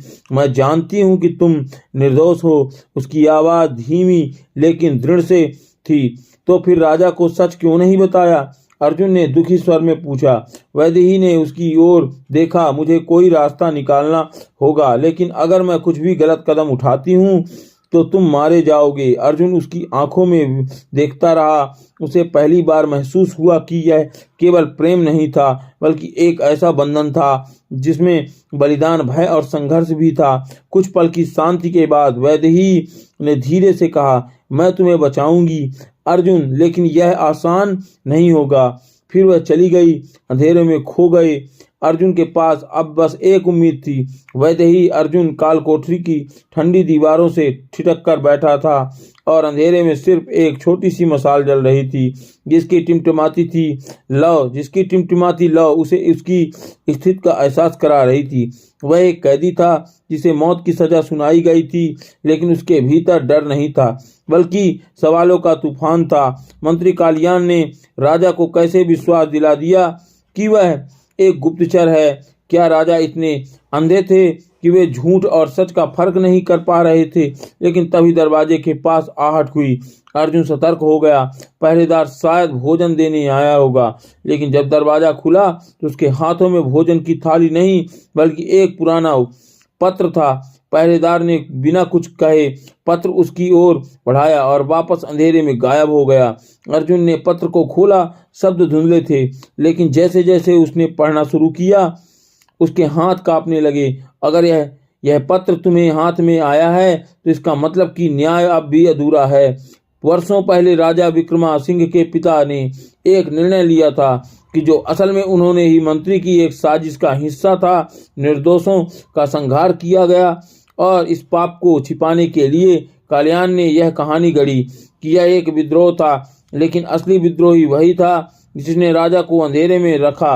मंत्री कालियान, अगर तुम यह सच पहुंचाना चाहते हो तो महल के नीचे की सुरंगों में जाओ। वहां एक ऐसा दरवाजा छिपा है जो इतिहास में कहीं दर्ज नहीं है। वह तुम्हारे प्रमाण मिलेंगे और जिनसे यह सिद्ध हो जाएगा कि मंत्री ही एक राज्य का असली शत्रु है। लेकिन ध्यान रखना, वह किसी भी कीमत पर यह सच बाहर नहीं आने देना। अर्जुन की आंखों में ज्वाला जल उठी। यह पत्र किसी ऐसे व्यक्ति ने लिखा था जिसने वह सारा अन्याय अपनी आंखों से देखा था, लेकिन यह पत्र उसे दिया किसने? क्या यह कोई अंदरूनी व्यक्ति था जो गुप्त रूप से उसकी मदद कर रहा था? तभी दरवाजा के बाहर फिर हलचल हुई। यह कोई पहरेदार नहीं था। एक जानी पहचानी आवाज फुसफुसाई, अर्जुन, यह वैदेही थी। अर्जुन ने तेजी से उठकर कहा, तुम यहाँ क्या कर रही हो? तुम्हें बचाने आई हूँ। वैदेही ने कहा, लेकिन कैसे? महल के नीचे एक गुप्त सुरंग है जो हमें बाहर निकाल सकती है, लेकिन हमें सावधान रहना होगा। कालियान हर हरकत पर नजर रख रहा है। अर्जुन को वैदेही की आंखों में एक अनोखी दृढ़ता दिखाई दी। वह सिर्फ एक राजकुमारी नहीं थी, बल्कि एक योद्धा थी जो अन्याय के खिलाफ लड़ने को तैयार थी। रात के अंधेरे में वैदेही अर्जुन को काल कोठरी से बाहर निकालने में सफल रही। दोनों महल के पीछे स्थित पुराने खंडहर की ओर बढ़े। वहां एक टूटी फूटी मूर्ति थी। मूर्ति के नीचे जमीन में एक सीढ़ी छिपी थी। यही है गुप्त रास्ता, वैदेही ने धीरे से कहा। अर्जुन ने दीवार पर लगी मशाल उठाई और दोनों नीचे उतर गए। सीढ़ियां अंतहीन लग रही थीं और हवा में नमी और धूल की गंध भरी थी। जब वे नीचे पहुंचे तो सामने एक विशाल कक्ष था जो किसी पुरानी दरबार जैसा लग रहा था। अर्जुन ने चारों ओर देखा। यह स्थान सदियों से बंद था, लेकिन दीवारों पर अब भी चित्र बने हुए थे। चित्रों में एक राजा, एक मंत्री और एक परिवार का राजा था। गुस्से में मंत्री राजा के कान में कह रहा था। सामने झुका परिवार भयभीत था, और अगर चित्र और भयानक था, परिवार को निर्दयता से मार दिया गया था और मंत्री मुस्कुरा रहा था। यह वही घटना है, अर्जुन ने कहा। यह सब कुछ चित्रों में छिपा है, लेकिन एक और चीज थी जिसके कान उसका ध्यान खींचा। कमरे में के बीचों बीच एक लोहे का संदूक था। अर्जुन ने उसे खोला तो भीतर एक पुराना खून से सना दस्तावेज था। यह मेरा अंतिम पत्र है। मैं मंत्री कालियान का विश्वास पात्र था, लेकिन मैंने जो देखा वह अन्याय था। निर्दोषों की हत्या हुई थी और राजा से झूठ कहा गया था कि वे विद्रोही थे। मैंने यह सब छिपा दिया ताकि कभी ना कभी कोई इसे देख सके। अगर कोई इसे पढ़ रहा है तो जान लो कि कालियान ही असली अपराधी है। अर्जुन ने वैदेही की ओर देखा। अब हमारे पास सबूत हैं, हमें इसे राजा तक पहुंचाना होगा। लेकिन तभी सुरंग में हलचल हुई। अचानक सैनिकों ने चारों ओर से उन्हें घेर लिया। सबके आगे मंत्री कालियान खड़ा था। उनकी आंखों में क्रूरता थी। मैं जानता था कि तुम यहाँ आओगे, अर्जुन कालियान ने कहा, इसलिए मैंने पहले से तैयारी कर रखी थी, लेकिन अब तुम यहाँ से बाहर नहीं जा सकोगे। अर्जुन ने अपने हाथ में दस्तावेज को और कसकर पकड़ लिया। अब तुम जितना चाहो रोकने की कोशिश कर लो, लेकिन सच बाहर आएगा। कल्याण हंसा, सच मेरे साथ ही दफन हो जाएगा। सैनिकों, इसे मार डालो। लेकिन तभी कुछ अप्रत्याशित हुआ। पीछे से कई नकाबपोश योद्धा अचानक प्रकट हुए और सैनिकों पर हमला कर दिया। कालियान हक्का बक्का रह गया। यह कौन है? उसके चीख कर पूछा। एक नकाबपोश ने अपने चेहरे से नकाब हटाया। वह राजा विक्रमासिंह थे। मैं सब कुछ सुन चुका हूँ, कालियान राजा ने कहा। अब मैं जानता हूँ कि मेरे पिता को किसने अंधेरे में रखा था। कालियान पीछे हटने लगा। नहीं महाराज, यह झूठ है। लेकिन राजा आगे बढ़े। अर्जुन, मेरे पिता के समय जो कुछ हुआ उसका पूरा सच मुझे बताओ। अर्जुन ने राजा को वह पत्र और दस्तावेज सौंप दिए। जैसे जैसे राजा पढ़ते गए उनके चेहरे की कठोरता बढ़ती गई। अंत में उन्होंने अपनी तलवार निकाली। कालियान, तुमने मेरे पिता को धोखा दिया, एक निर्दोष परिवार को खत्म किया, और मेरे सपने में जो चीख गूंजती थी वे तुम्हारी वजह से थी। अब न्याय होगा। राजा ने अपने सैनिकों को आदेश दिया और कालियान को बंदी बनवा दिया। अगले दिन सभी कक्ष में उपस्थित हुए। महल के सभा कक्ष में गहरी खामोशी थी। अर्जुन ने विक्रमासिंह के सामने उन दस्तावेजों को रखा जो मंत्री कालियान के पापों का उजागर कर सकते थे। राजा ने कांपते हाथों से पत्र उठाया। आंखों में संदेह और भय का मिश्रण था। जैसे जैसे उन्होंने पत्र पढ़ना शुरू किया उनका चेहरा सख्त होता गया। कक्ष में खड़े दरबार एक दूसरे की ओर देखने लगे। वर्षों से जिस मंत्री पर सबसे अधिक विश्वास किया था उसी पर इतना गंभीर आरोप। लेकिन इससे पहले कि राजा कुछ कहते, कालियान ने आगे बढ़कर ठहाका लगाया। महाराज, क्या आप इस पर विश्वास कर रहे हैं? उसकी आवाज में आत्मविश्वास था। एक बाहरी व्यक्ति की बातों पर यह सब एक गहरी साजिश का हिस्सा है। राजा ने कालियान की ओर देखा, फिर अर्जुन की ओर। कुछ क्षणों तक वह किसी निर्णय पर नहीं पहुंच पाए। वह जानते थे कि अर्जुन जो कह रहा है वह झूठ नहीं हो सकता, लेकिन कालियान की शक्ति अब इतनी बढ़ चुकी थी, वह राज्य की हर जड़ में फैल चुकी थी। कालियान आगे बढ़ा और धीमे स्वर में बोला, महाराज, अगर आप मेरे खिलाफ कोई निर्णय लेंगे तो आपको सोचना चाहिए कि आपकी सत्ता पर क्या असर पड़ेगा। राजा ने गहरी सांस ली। अर्जुन में मैं तुम्हारी बात पर विश्वास करता हूँ, लेकिन इस समय मैं कुछ नहीं कर सकता। सब कक्ष में सन्नाटा छा गया। कुछ नहीं कर सकते? अर्जुन की आवाज में कुछ गुस्सा था। आप राजा हैं, न्याय करना आपका धर्म है। लेकिन राजा ने सिर झुका लिया।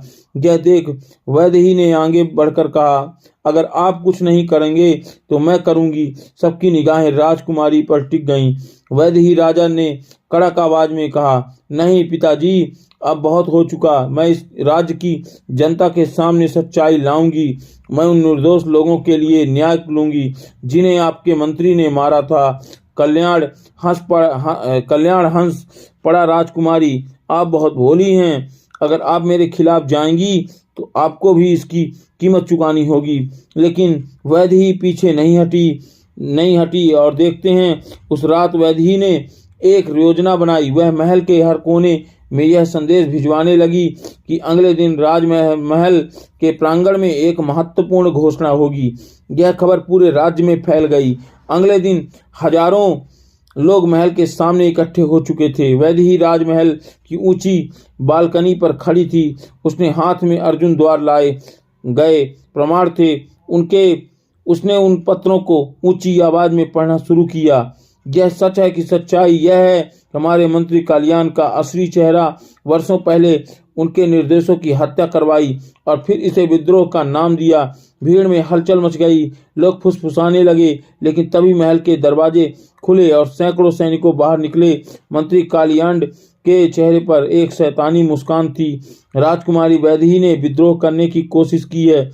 उसने ऊंची आवाज में कहा, जो भी इस विद्रोह का समर्थन करेगा उसे दंडित किया जाएगा। अचानक सैनिकों ने लोगों को तितर बितर करना शुरू कर दिया। अफरा-तफरी मच गई। उन्हें मत जाने दो, वैदेही चिल्लाई। लेकिन तभी कुछ सैनिक वैदेही की ओर बढ़े। महल के भीतर अर्जुन को कालियान के सैनिकों ने पकड़ लिया था। उसे हथकड़ी पहनाकर घसीटते हुए मंत्री के सामने लाया गया। अब तुम्हारा खेल खत्म हुआ, कालियान ने कहा। अर्जुन ने उसकी आंखों में देखा कि तुम लाख कोशिश कर लो लेकिन सच्चाई को छिपा नहीं सकते। कालियान मुस्कुराया, सच्चाई को छिपाने की जरूरत नहीं।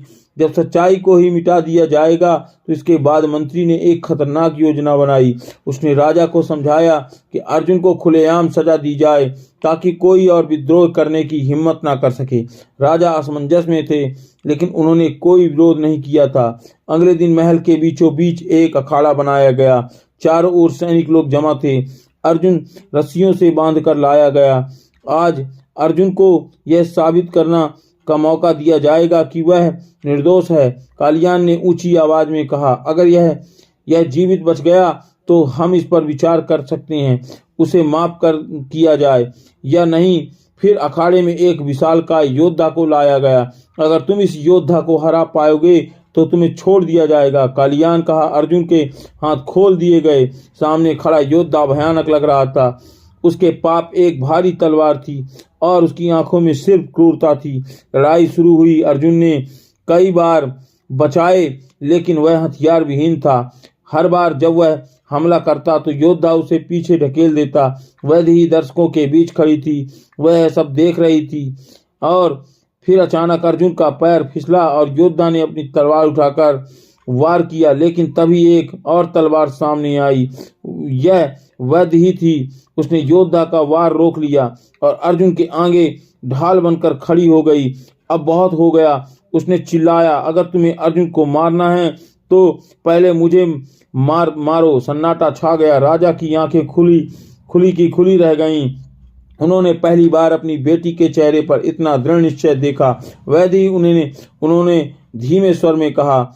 कालियान ने गुस्से में राजा की ओर देखा। महाराज, हमें उसे रोकना होगा। लेकिन राजा अब तक सब कुछ समझ चुके थे। उनकी आंखों में आत्मग्लानि थी। उन्होंने धीरे धीरे सिंहासन से उठना शुरू कर दिया था और कल्याण अब बहुत हो चुका। राजा आगे बढ़े और अर्जुन को उठाया। तुम सही कह रहे थे अर्जुन, वर्षों से मैंने जो निर्णय लिए वे अधूरे न्याय का हिस्सा थे, लेकिन अब मैं इस अन्याय को समाप्त करूंगा। राजा ने अपनी तलवार निकाली और कालियान की ओर मोड़ दी। मंत्री कालियान, तुम्हें राजद्रोह, हत्या और साजिश के अपराध में गिरफ्तार किया जाता है। सैनिक आगे बढ़े और कालियान को पकड़ लिया और वह चिल्लाया, नहीं, यह नहीं हो सकता। मैं राजा के बिना कुछ नहीं था, लेकिन राजा भी मेरे बिना कुछ नहीं थे। राजा ने गहरी सांस ली। तुमने सही कहा कालियान, लेकिन अब मुझे तुम्हारी जरूरत नहीं है। राजमहल के प्रांगण में जनता जयकार करने लगी। अर्जुन और वैदेही ने एक दूसरे की ओर देखा। उनके बीच कुछ शब्दों की जरूरत नहीं थी, लेकिन अर्जुन जानता था कि उसकी यात्रा अभी खत्म नहीं हुई थी। उसे अभी भी कुछ अधूरे सपनों का न्याय करना था। राजा विक्रमासिंह अपने कक्ष में अकेले बैठे थे। वर्षों से जिन निर्णयों का वह न्याय मानते आए हैं, आज वही उन्हें भारी लग रहे थे। उनकी आत्मा का बोझ था कि एक ऐसा बोझ जिसे वह अब और ढो नहीं सकते। उनकी आंखों के सामने अपने ही निर्णयों की परछाइयां नाच रही थी। कालियान, विश्वास करके उन्होंने कितने निर्दोषों को मौत के घाट उतार दिया। उन्होंने खुद को आईना में देखा, वही चेहरा, वही आंखें, लेकिन अब उनके वह तेज नहीं था जो कभी हुआ करता था। उस रात उन्होंने एक कठोर निर्णय लिया। वह अकेले महल से बाहर निकल पड़े, बिना किसी को बताए, पैरों पर चप्पल तक नहीं, बस एक साधारण वस्त्र में वह चल पड़े। नगर की गलियों में जहां उनकी प्रजा रहती थी, महाराज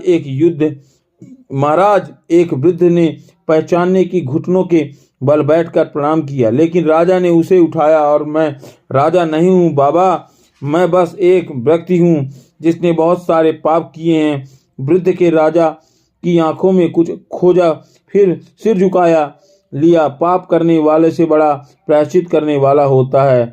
महाराज राजा ने गहरी सांस ली। वह समझ चुके थे कि अब वह उन्हें अपने ही लोगों के बीच जाना होगा, उनकी वेदनाएं समझनी होगी। वह गलियों में घूमते रहे, लोगों से मिलते रहे, अपनी गलतियों का पश्चाताप करते रहे, लेकिन उन्हें नहीं पता था कि महल में एक नई साजिश एक पक रही थी। मंत्री कालियान को कारागार में डाल दिया गया, लेकिन उसने इतनी आसानी से हार नहीं मानी। उसने कुछ विश्वास पात्र सैनिक अब भी महल में थे और वह उन्हें इशारा में निर्देश दे चुका था कि उस रात कारागार में एक रहस्यमयी घटना घटी। पहरेदारों ने सुबह देखा कि कालियान वहां नहीं था। अर्जुन को जैसे ही यह खबर मिली वह सतर्क हो गया। उसे मालूम था कि कालियान इतनी आसानी से मरेगा नहीं। वह अब भी अपनी चालें चल रहा था और रात के अंधेरों में जब महल की रोशनी मंद पड़ चुकी थी तो अर्जुन राजमहल के पिछले भाग में खड़ा था। उसे लगा कि कोई छाया वहां से गुजरी है। वह धीरे धीरे आगे बढ़ा, तलवार को कसकर पकड़े हुए। तभी अचानक पीछे से एक आवाज आई। अर्जुन वहां मुड़ा, लेकिन कुछ दिखा नहीं। फिर एकदम से अंधेरे में एक छाया निकली और उसने अर्जुन पर हमला कर दिया। अर्जुन ने तुरंत तलवार उठाई और वार को रोका दिया। तुम्हें लगा कि मैं इतनी आसानी से हार जाऊंगा? कालियान की आवाज थी। अर्जुन के भीतर गुस्से की लहर दौड़ गई। आज तुम बच नहीं पाओगे कालियान। कालियान हंसता हुआ, तुम्हें क्या पता कि तुम्हारे माता पिता की हत्या किसने की थी? अर्जुन का हाथ कांप गया। मैंने की थी, कालियान ने धीमे लेकिन ठंडे स्वर में कहा। वर्षों पहले जब तुम्हारे पिता ने खिलाफ गवाही देने की हिम्मत की थी तब मैंने उनके पूरे परिवार को खत्म कर दिया था, लेकिन तब तुम बच गए थे। और देखो आज हमारी कहानी यहाँ आकर खत्म होने वाली है। अर्जुन की आंखें क्रोध से जल उठी। उसने पूरी ताकत से तलवार उठाई और कालियान पर वार किया। दोनों के बीच भीषण युद्ध शुरू हो गया था। कालियान अब बूढ़ा हो चुका था, लेकिन उसकी चालाकी अब भी बरकरार थी। लड़ाई जारी रखी और कालियान एक चाल चली और अर्जुन को चोट पहुंचा दी, लेकिन अर्जुन अब भी रुकने वाला नहीं था। उसने अंतिम वार किया, एक ऐसा वार जिसमें कालियान को वहीं गिरा दिया। कालियान की आंखों में अब भी क्रूरता थी, लेकिन वह अब धीरे धीरे मुरझा रही थी। उसने अंतिम सांस ली और वहीं खत्म हो गया। अर्जुन ने गहरी सांस ली। यह बदला पूरा हो चुका है, लेकिन कहानी अभी खत्म नहीं हुई। महल में वैद्य ही चिंतित थी। अर्जुन का कोई पता नहीं था। तभी उसने देखा कि महल के द्वार पर अर्जुन खड़ा है, लेकिन वह घायल था। अर्जुन वह भागकर उसके पास पहुंची। वैद्य ही उसके पास पहुंच गई और अर्जुन उसकी ओर देखा। अब सब खत्म हो गया। वैद्य ही कालियान मर चुका है, लेकिन वैद्य ही की आंखों में आंसू थे। सब खत्म नहीं हुआ अर्जुन, हमारा भविष्य अभी भी अधूरा है। अर्जुन ने उसकी ओर देखा, लेकिन इस बार उसकी आंखें में शांति थी। मैं जानता हूँ वैद्य ही, लेकिन मेरे पास तुम्हें देने के लिए कुछ नहीं बचा। मेरा जीवन केवल प्रतिरोध में बीता है। मैं तुम्हें वह सुख नहीं दे सकता जिसकी तुम हकदार हो। वैदेही की आंखें नम हो गईं। तुम मुझे छोड़कर जा रहे हो? अर्जुन से धीरे से उसका हाथ पकड़ा। नहीं वैदेही, मैं सिर्फ अपना रास्ता खोजने जा रहा हूँ और मैं तब तक तुम्हारे पास नहीं आ सकता जब तक मैं खुद को नहीं पा लेता। राजा विक्रमासिंह ने अब पूरी तरह बदल चुके थे। उन्होंने अर्जुन को गले लगाया। बेटा, मैं चाहता हूं कि तुम इस राज्य का नया प्रहरी बनो। लेकिन अर्जुन ने सिर हिला दिया। महाराज, मैं इस राज्य का भार नहीं उठा सकता। मेरा कर्तव्य कहीं और है। वैदेही की आंखों से आंसू बहने लगे। और क्या मैं तुम्हारा इंतजार कर सकती हूँ? अर्जुन ने मुस्कुराकर कहा, अगर भाग्य ने चाहा तो हम फिर मिलेंगे। अर्जुन धीरे धीरे महल से दूर चला गया और वैदेही उसे जाते हुए देखती रही। लेकिन ठीक तभी एक रहस्य सामने आया जिसने सभी को चौंका दिया। राजमहल के सामने गुप्त कक्ष में एक पुराना दस्तावेज मिला। उसने लिखा था कि कालियान केवल एक मोहरा था, असली षड्यंत्रकारी कोई और था। एक ऐसा व्यक्ति जिसकी छाया अभी भी इस महल के हर कोने में थी। कौन था वह? क्या अर्जुन और वैदेही की कहानी यहीं खत्म हुई? यह महल एक नई शुरुआत थी। कोई नहीं जानता था कि, लेकिन एक बात निश्चित थी, अधूरे सपनों का न्याय भी अब भी पूरा होना बाकी था। इस कहानी ने दिखाया कि हर व्यक्ति को अपने कर्मों का फल भोगना ही पड़ता है, फिर चाहे वह राजा हो या यह रंग। न्याय बदला या माफी अगर आपको मौका मिले तो आप क्या चुनेंगे, कमेंट में ज़रूर बताइएगा। और कहानी में ने रोंगटे खड़े कर दिए। रोज़ सुबह 3 बजे से 6 बजे उठकर ब्रह्म मुहूर्त में करें यह काम, जीवन जादू की तरह बदलेगा। नमस्कार साथियों, MSK सुविचार चैनल में आपका स्वागत है। क्या आपने कभी सोचा है कि हमारे महापुरुष क्यों कहते थे, जो जागता है वह पाता है, जो सोता है वह खोता है। हम सभी ने अपने परिवार के बुजुर्गों से यह बात जरूर सुनी होगी कि सुबह जल्दी उठने से अनेक लाभ होते हैं। माताएं अपने बच्चों को खुद ही सुबह जगाती हैं, लेकिन हमारी नई पीढ़ी रात को देर तक जागना और सुबह देर तक सोना एक फैशन की तरह मानती है। परंतु हमारे बुजुर्ग जो सुबह जल्दी उठने की बातें कहते हैं, उनके पीछे केवल सलाह नहीं बल्कि एक गहरी आध्यात्मिक दृष्टि छुपी हुई है। विज्ञान भी यह मानता है कि सुबह का समय, जिसे हम ब्रह्म मुहूर्त कहते हैं, हमारे मस्तिष्क और प्रकृति के वातावरण के साथ सकारात्मक ऊर्जा का संचार करता है। इस समय उठने में वह व्यक्ति की ऊर्जा तरंगे प्रकृति से जुड़ी जाती हैं, जिससे हर कार्य सहज और सकारात्मक ढंग से होता है। जो भी प्रार्थना या ध्यान इस समय किया जाता है, वह व्यक्ति को सफलता और सकारात्मक प्रदान करता है। एक प्रसिद्ध कथा है जो इस ब्रह्म मुहूर्त के रहस्य और वे एक विशेष ध्यान विधि का उल्लेख करती है। यदि कोई व्यक्ति इस ध्यान विधि को 21 दिन तक अपनाता है तो वह अपने सपनों को साकार कर सकता है और उसे ब्रह्मांड की विशेष शक्तियों का सहारा मिलने लगता है। इसके साथ वह व्यक्ति मानसिक स्थिरता और बुद्धिमानी का अनुभव करने लगता है।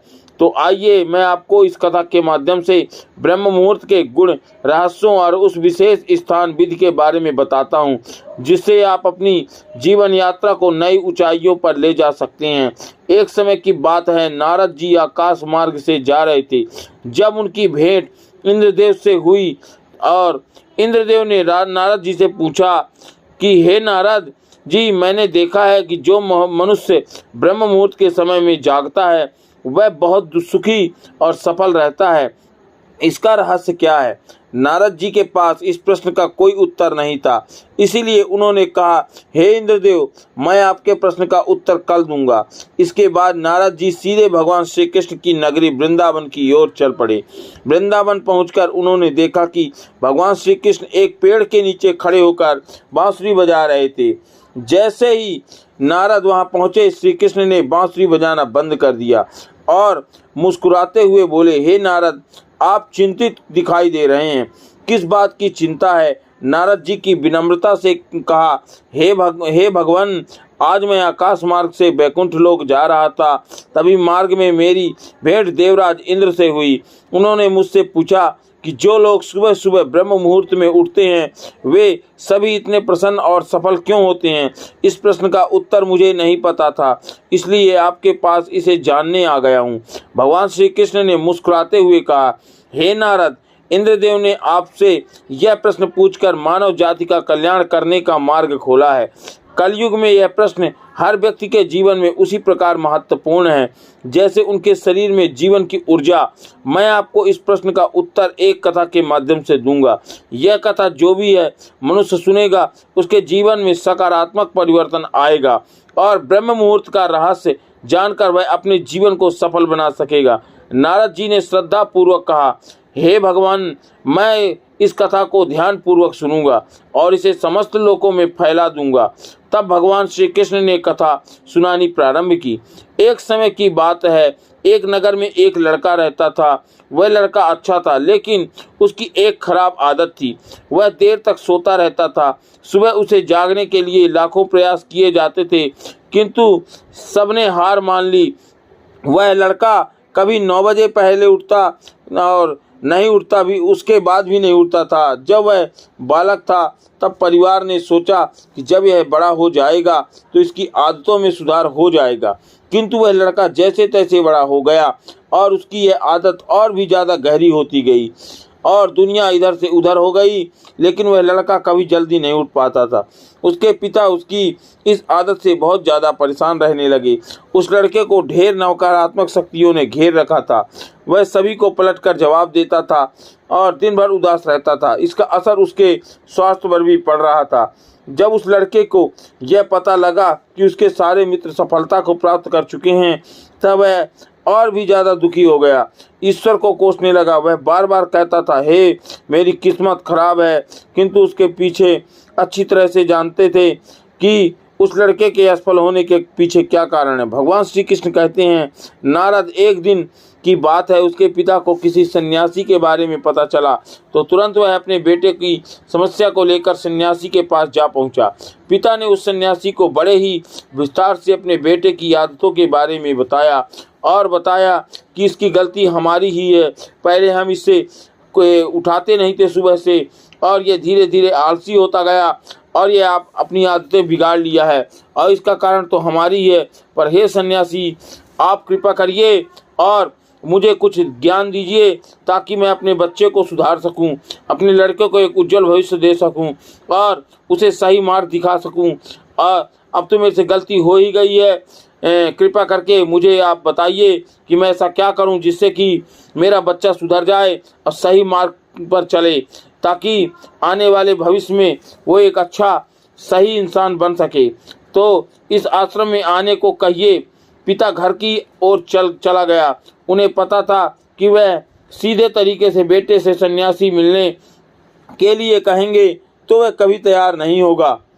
तो उन्होंने बेटे को अपने पास बुलाया और कहा, तुम्हारे सारे मित्र जीवन में सफलता प्राप्त कर चुके हैं और क्या तुम सफल नहीं होना चाहते हो? लड़के ने उत्तर दिया, जरूर पिताजी, किंतु जब भी मैं अपने मित्रों से उनकी सफलता का रहस्य पूछता हूँ तब वे मुझे कुछ नहीं बताते हैं। पिताजी मैं क्या करूँ? आप ही बताइए मैं क्या करूँ और कौन सा रास्ता है? तो पिताजी ने कहा कि मुझे यह रहस्य पता चल गया है कि वह सभी क्यों सफल होते जा रहे हैं। लड़के ने बड़ी उत्सुकता से इसके बारे में पूछा, क्या पता चला है पिताजी? पिताजी कृपया मुझे बताइए, वह कौन रहस्य है जिससे मैं कुछ कर सकूं? तो पिताजी ने कहा कि कल सुबह तुम्हें एक सन्यासी के आश्रम में जाना होगा और उनसे मिलना होगा। यदि तुम वहां पर समय से पहुंच गए तो वह सन्यासी तुम्हें एक ऐसा मंत्र देंगे जिससे तुम सफल हो जाओगे और तुम अच्छे नागरिक बन सकोगे और तुम्हारे पास भी पैसे होंगे और तुम भी एक अच्छा व्यवसाय चालू कर सकते हो और तरक्की कर सकते हो और अपना जीवन सफल कर सकते हो। तो किंतु समस्या एक ही है। लड़के ने पूछा, क्या समस्या है? पिताजी ने कहा, जब तुम सोकर उठो तब सन्यासी से मिलने का समय समाप्त हो जाता है। लड़के ने कहा कि पिताजी मैं कल पूरी रात जागूंगा और सुबह सन्यासी से मिलकर आऊँगा। तो पिताजी ने कहा, देखो कहीं ऐसी गलती मत कर बैठना कि सोते रह जाओ और वो समय चला जाए। पिताजी ने कहा, ठीक है, अगर ऐसा है तो ठीक है, सदैव उस सन्यासी की आज्ञा को मानना। पिता की बातें सुनकर वह लड़का बहुत अधिक उत्सुक हुआ। जीवन में पहली बार उसने रात जागरण किया, किंतु थोड़े ही समय में उसे नींद आ गई और वह सो गया। अगली सुबह जब वह उठा तो उसे पता चला कि सन्यासी से मिलने का समय समाप्त हो चुका था। उसके पिता ने लड़के की ओर देखा और बहुत डांटा और वो बहुत अनाप शनाप बोले कि तू नालायक है, तू नहीं सुधरेगा, तू तेरा जीवन समाप्त हो चुका है, तू किसी लायक नहीं है, तू घर छोड़कर चला जा, तेरी यहाँ कोई जगह नहीं है। और कहा कि तुम जीवन में कभी सफल नहीं हो सकते हो और ना हो पाओगे, तो जाओ जाकर सो जाओ और हमेशा सोते रहो। तो पिता की यह बात सुनकर लड़के को बहुत दुख हुआ। उसने मन ही मन स्वयं को चुनौती दी कि कल सुबह वह सन्यासी से मिलने अवश्य जाएगा। उसके अपने हाथ में एक छोटा सा एक घाव बना लिया ताकि दर्द के कारण उस लड़के को रात भर नींद नहीं आए। ऐसा पहला अवसर था जब उसने अपने जीवन में पहली बार सूर्योदय देखा था और सूर्योदय देखकर उसका जीवन तो धन्य हो गया और वो आनंद और इतना खुश हो गया कि वह तुरंत ही तैयार होकर सन्यासी से मिलने के लिए चला गया। आज उसका अनुभव कुछ अलग ही था। वह बेहद शांति महसूस कर रहा था और मन में हलचल नहीं थी, शांति थी और उसके मन में उत्सुकता थी कि आज मैं गुरुदेव से मिलने जा रहा हूँ। तो चलते चलते वह लड़का जैसे ही सन्यासी के आश्रम में पहुंचा, वहां पर उसने देखा कि सन्यासी और उनके सभी शिष्य ध्यान लगाकर बैठे हुए हैं।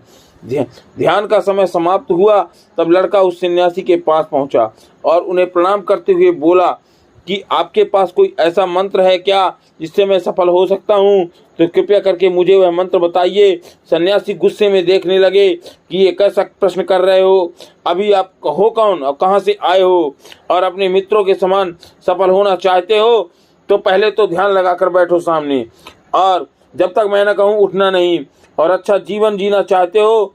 तो सन्यासी मुस्कुराए, फिर बोले, मैं इसलिए ऐसा कठोर शब्द बोला ताकि तुम अच्छी आदतों को सीख सको और ग्रहण कर सको। और बोले, अच्छा तो तुम वही बालक हो ना, तुम्हारे पिता मुझसे मिलने आए थे और उन्होंने तुम्हारे विषय में मुझे सब कुछ बताया।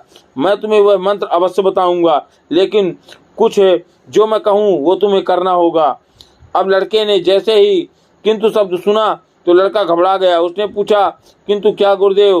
तब सन्यासी बोले, मैं तुम्हें वह मंत्र बताऊंगा कि अगले 21 दिन तक तुम्हें मैं करना क्या है और तुम्हें मेरी आज्ञा माननी होगी, और मैं तुम्हें वह मंत्र 21 दिनों के बाद बताऊंगा।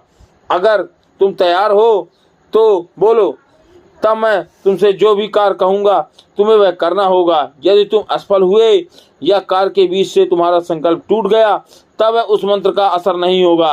दृढ़ निश्चय के साथ उस लड़के ने कहा कि मुझे अपनी सारी आज्ञा स्वीकार है, मैं अगले 21 दिन तक आपका दास ही रहूंगा। आप जो भी कहेंगे मैं वही करूंगा, मुझे केवल और केवल उस मंत्र के बारे में जानना है। सन्यासी ने कहा, ठीक है, कल से तुम्हारा कार्य शुरू होगा, तुम इसी आश्रम में निवास करोगे। वह लड़का आश्रम में निवास करने के लिए तैयार हो गया। सन्यासी के ने कहा कि यहाँ रहते हुए तुम्हें ब्रह्म मुहूर्त में उठना होगा और दूसरे शिष्यों की तरह ध्यान और तप करना होगा, साथ ही आश्रम के कार्यों में भी सहायता करनी होगी। ध्यान रहे, यह संकल्प टूटना नहीं चाहिए। अब लड़का सन्यासी की बातों से सहमत हो गया। अगले दिन उसने कार्य के दिन की शुरुआत की। इस बार लड़के ने इतना दृढ़ निश्चय किया था कि 1 सप्ताह बीतने के पश्चात ही उसका संकल्प टूट गया और वह 8वें दिन देर तक सोता रहा। जब वह जागा तो उसने कहा कि मुझे कितनी बड़ी भूल हो गई। वह रोते हुए सन्यासी के पास पहुंचा और बोला कि हे गुरुदेव, मेरा संकल्प टूट गया, अब मैं जीवन में कभी सफल नहीं हो पाऊंगा। सन्यासी ने उसे समझाते हुए कहा कि एक बार फिर से शुरुआत करो, धैर्य मत खो, फिर से संकल्प करो। लड़के ने सन्यासी से प्रश्न किया कि सुबह उठना इतना आवश्यक क्यों है और यहाँ पर सभी लोग इतनी जल्दी क्यों उठ जाते हैं? तब सन्यासी ने लड़के को समझाते हुए कहा कि सुबह यानी ब्रह्म मुहूर्त में उठने के पीछे बहुत बड़ा विज्ञान छुपा हुआ है। लड़के ने कहा कि कृपया करके मुझे वह विज्ञान बताने की कृपा करें। सन्यासी ने कहा कि रात्रि को 4 पहर में बांटा गया पहला रुद्र काल है, जिसका समय शाम 6 बजे से लेकर 9 बजे तक होता है। दूसरा राक्षस काल, जिसका 9 बजे से लेकर 12 बजे तक होता है। तीसरा गंधर्व काल, जिसका समय रात्रि 12 बजे से 3 बजे तक होता है। और चौथा वो जो सबसे अंत में होता है उसे मनोहर काल कहते हैं। इस समय को ब्रह्म मुहूर्त या अमृत वेला के नाम से भी जाना जाता है। इस समय 3 बजे से लेकर 6 बजे तक होता है, जिसमें 3:30 मिनट से लेकर 5:30 तक बहुत ही महत्वपूर्ण समय होता है। वह समय होता है जब पूरे संसार की नकारात्मक शक्तियाँ निष्क्रिय अवस्था में होती हैं और सकारात्मक शक्तियाँ सक्रिय अवस्था में होती हैं। ब्रह्म मुहूर्त अर्थात देव मुहूर्त अर्थात समय। ब्रह्म मुहूर्त का अर्थ मतलब देवों का समय। सन्यासी आगे कहते हैं, इस समय देव धरती विचरण कर रहे हैं और जागृत मनुष्य पर उनका बहुत ही सकारात्मक प्रभाव पड़ता है। ब्रह्म मुहूर्त एक ऐसा समय होता है जिससे मनुष्य का वास्तविक बिल्कुल खाली होता है। इससे किसी भी प्रकार के कोई विचार नहीं होते हैं और जब इस समय व्यक्ति अपनी पुस्तक खोलकर पाठ का ध्यान करते हैं तो उन्हें सब कुछ जल्दी जल्दी भी याद हो जाता है और यह लंबे समय तक याद रहता है। यह एक ऐसा समय है जिससे हम ज्ञान को समझने का प्रयास करते हैं। इसी कारण कि आश्रम के विशिष्य और संसार में बहुत से ज्ञानी लोग ब्रह्म मुहूर्त में ही उठ जाते हैं। प्राचीन काल में रोशनी का कोई स्रोत न होने के कारण लोग अपने दिन का समापन सूर्योदय के साथ और आरंभ सूर्योदय के साथ करते थे। यह एक तरीका है जिसमें मानव जीवन प्रकृति के साथ तालमेल बनाकर चलता है। उस लड़के ने कहा कि ठीक है, मैं कल से अपना संकल्प फिर से शुरू करता हूँ, किंतु ब्रह्म मुहूर्त में उठकर मुझे क्या करना होगा? तब सन्यासी ने कहा, मैं तुम्हें बताता हूँ कि ब्रह्म मुहूर्त में क्या और कैसे करना चाहिए। सबसे पहले उठकर धरती पर पांव रखने से पहले धरती माता को प्रणाम करना चाहिए। सन्यासी आगे कहते हैं, अपनी हथेलियों की ओर देखो और ईश्वर को धन्यवाद दो और उन्होंने तुम्हें आज का सूर्योदय देखने का अवसर दिया है। इसके बाद नित्य कर्म और स्नान करने से शरीर की नहीं बल्कि मन की शुद्धता भी बढ़ जाता है। स्नान करने से पश्चात ध्यान की प्रक्रिया होती है। ब्रह्म मुहूर्त की ध्यान प्रक्रिया की अवधि 21 दिन तक होती है। इस विधि का उपयोग तब किया जाता है जब आप अपनी कोई भी मनोकामना को पूर्ति चाहते हैं। यह एक ऐसा समय होता है जब व्यक्ति अपने आज्ञा चक्र को सक्रिय करने पर काम करते हैं। सन्यासी आगे कहते हैं, आज्ञा चक्र दोनों भाव के बीच में होता है। यह संकल्प का स्थान भी कहा जाता है। अगर इस चक्र पर केंद्रित किया जाए और अपनी मनोकामना को बार बार दोहराया जाए तो मात्र 21 दिनों के भीतर वह पूर्ण हो जाती है। अगर आपको मन में कोई अधूरी कामना है और आपका को उसी पूरा करना है, तब सबसे पहले उस मनोकामना का स्पष्टीकरण कर लें और आपको यह चाहिए यह निर्णय अवश्य कर लें। इसके बाद ध्यान की विधि को शुरू करें। ब्रह्म मुहूर्त में स्नान के बाद एक ऐसा स्थान चुनें जहां पर वायु का प्रवेश हो, ध्यान में शुद्ध प्राण हो। वायु का होना आवश्यक होता है। ज्ञान की मुद्रा में रीढ़ की हड्डी सीधी होनी चाहिए, साथ ही गर्दन भी सीधी होनी चाहिए। सुखासन की अवस्था में दोनों हाथों को घुटनों पर रखकर आंखें बंद करके बैठें और हाथ की मुद्री को बंद करके कर लें और 2-3 मिनट तक बिल्कुल शांत हो जाएं। जब आपका शरीर स्थिर हो जाए और श्वास भी शांत हो जाए, तब उसके बाद अपना शरीर ध्यान आज्ञा चक्र पर लगाएं। इस दौरान लंबी गहरी सांस लें और सांस को रोक कर रखें। इस समय आपकी इच्छा को मन ही मन दोहराएं। अपने मन की आंखों से इष्ट देव और देवताओं को चिंतन करें। सन्यासी ने कहा, जब सांस को रोकना कठिनाई हो जाए तब धीरे धीरे सांस को बाहर की ओर छोड़ें। सांस को नाक से भरें और मुख से छोड़ें। इस प्रक्रिया को 3 से 4 बार प्रतिदिन दोहराएं और ऐसा प्रतिदिन करने से आपकी मनोकामनाएं हैं वह अवचेतन मन तक अवश्य पहुंच जाएंगी और इच्छा पूर्ति जल्दी होगी। आज्ञा चक्र सक्रिय होता है और हमारी आज्ञा को पूरा करता है। सांस को रोक कर रखने के दौरान शरीर में आपातकाल स्थित हो जाती है, जिससे कि अब बेकार की बातें सोचने और विचार करने से बचते हैं। इससे मन की एकाग्रता बढ़ती है, तब इच्छाएं अवचेतन मन को पहुंचाती हैं। ब्रह्म मुहूर्त के समय पर ईश्वर की विशेष कृपा होती है और कोई भी व्यक्ति जब अपनी मनोकामना को इस समय दोहराता है तो उसकी इच्छा जल्द ही पूरी हो जाती है। इस प्रकार सन्यासी ने उस लड़के को ब्रह्म मुहूर्त का महत्व बताया। अगले 21 दिन तक उस लड़के ने बड़े ही मन ही के साथ इस प्रक्रिया को अपनाया। अब वह बहुत ही ज़्यादा अनुशासित और शांत स्वभाव का व्यक्ति बन चुका था।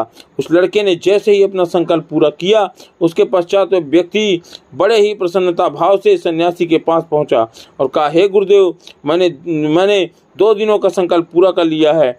अब कृपया करके मुझे सफल होने का मंत्र बताइए। तब उस सन्यासी ने मुस्कुराते हुए कहा, पिछले 21 दिनों से जो भी अभ्यास तुम करते आ रहे हो वह तुम्हारी सफलता का मंत्र है। जो व्यक्ति ब्रह्म मुहूर्त में उठकर ध्यान प्रक्रिया को सही से करते हैं वह जीवन में कभी असफल नहीं होते। तुम्हें ब्रह्म मुहूर्त का रहस्य पता चल चुका है, अब इसे जीवन भर करो। तुम्हें जीवन के लक्ष्य और सफलता दोनों प्राप्त होंगे। उस व्यक्ति के सन्यासी को धन्यवाद दिया और ब्रह्म मुहूर्त के नियमों का पालन किया और जीवन पर्यंत तक करने का वादा भी किया। मित्र, अब तो आपको पता चल ही गया होगा कि ब्रह्म मुहूर्त होता है। तब नारद बोले, प्रभु, अब मुझे ब्रह्म मुहूर्त का संपूर्ण ज्ञान हो चुका है। इतना कहकर नारद जी भगवान श्री कृष्ण को धन्यवाद दिया और इंद्रदेव के पास जाकर उन्हें ब्रह्म मुहूर्त का संपूर्ण ज्ञान दिया। मित्र, आप भी अगर अपने जीवन में हमारी प्राचीन परंपरा को अपनाओगे तो निश्चय ही आपके जीवन में बहुत ही जल्द सब कुछ बदल जाएगा। ब्रह्म मुहूर्त के दौरान उठने के कई लाभ हैं। ब्रह्म मुहूर्त का हमारे शास्त्रों में बहुत महत्व है। ब्रह्म मुहूर्त में ध्यान करना बहुत फायदेमंद होता है। ब्रह्म मुहूर्त में नकारात्मक सोच से दूर रहना चाहिए। यह समय बहुत शुभ होता है और ऐसी मान्यता है कि इस दौरान भगवान धरती पर आते हैं और अपने भक्तों की सभी इच्छाएं पूर्ण करते हैं। इसलिए हमारे घर के बड़े बुजुर्ग जल्दी उठने की सलाह देते हैं। हालांकि इस दौरान उठने के कई सारे फायदे भी होते हैं।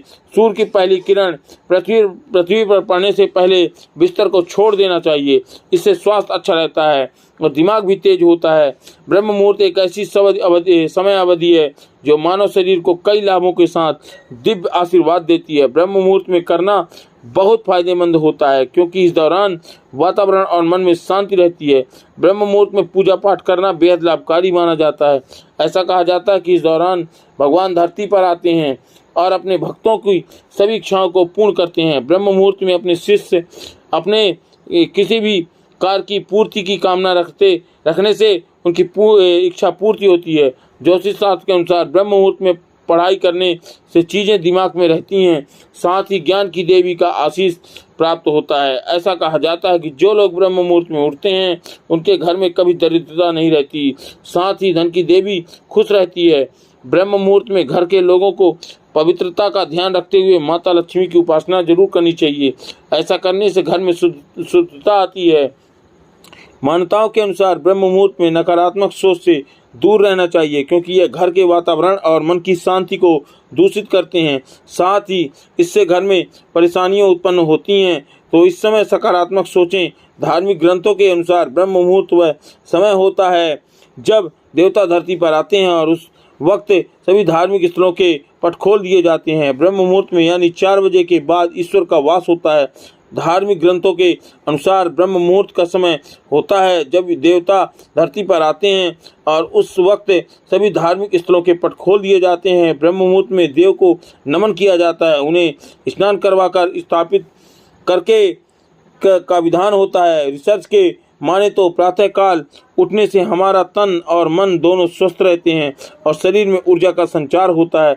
यही कारण है कि हमारी प्राचीन परंपराओं में सुबह उठने का समय भी तय किया गया है। ब्रह्म मुहूर्त यानी कि रात्रि का अंतिम ग्रह का सूर्योदय से 1.5 घंटे पहले का समय, सूर्योदय से 4 घंटे पूर्व ब्रह्म मुहूर्त में ही जग जाना चाहिए।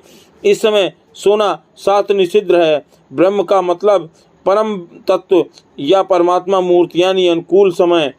रात्रि का अंतिम प्रहर अर्थात प्रातः 4 से 5:30 का समय ब्रह्म मुहूर्त में उठना हमारे जीवन के लिए बहुत लाभकारी होता है। इससे स्फूर्ति बनती है। ऋग्वेद में कहा गया है कि प्रातः रत्नम प्रातः दधनिया मान अनु आयुरायस पोषण सते सुबीर पपो मान अर्थात प्रातःकाल सूर्योदय से पूर्व उठने वाले को उत्तम स्वास्थ्य रत्न की प्राप्ति होती है।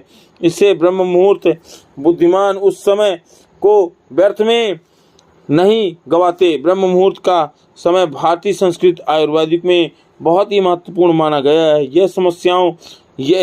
यह समय जो होता है वह सूर्योदय से लगभग 1 से 1.5 घंटे पहले होता है।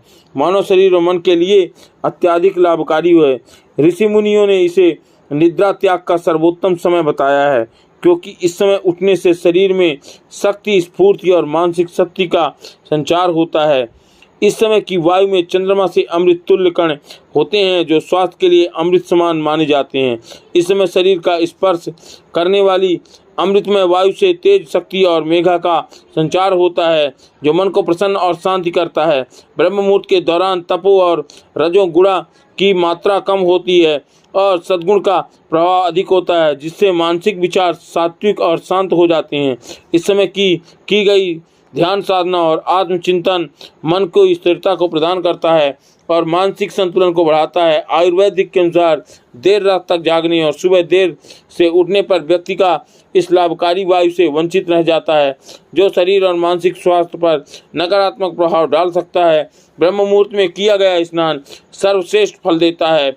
इस समय अगर ईश्वर का चिंतन करते हुए स्नान करें तो इसे ब्रह्म स्नान कहा जाता है और देवताओं तथा नदियों का स्मरण करते हुए स्नान करें तो इसे देव का स्नान कहा जाता है। ब्रह्म मुहूर्त का समय हमारे शरीर को और मन को नई ऊर्जा और शांति प्रदान करता है। इस विशेष समय में उठने से हमारे जीवन में सौंदर्य, बल, विद्या और स्वास्थ्य का संचार होता है। इस समय की वायु चंद्रमा से अमृत कणों से युक्त होती है जो हमारे शरीर के लिए अत्यंत लाभकारी होती है। मन को प्रसन्न और शांत रखने के लिए यह समय सर्वोत्तम होता है जो हमें भीतर से मजबूत और आत्मिक बलवान बनाता है। आयुर्वेद के अनुसार इस काल में किया गया स्नान और चिंतन शरीर व मानसिक स्वास्थ्य के लिए अमृत के समान होता है।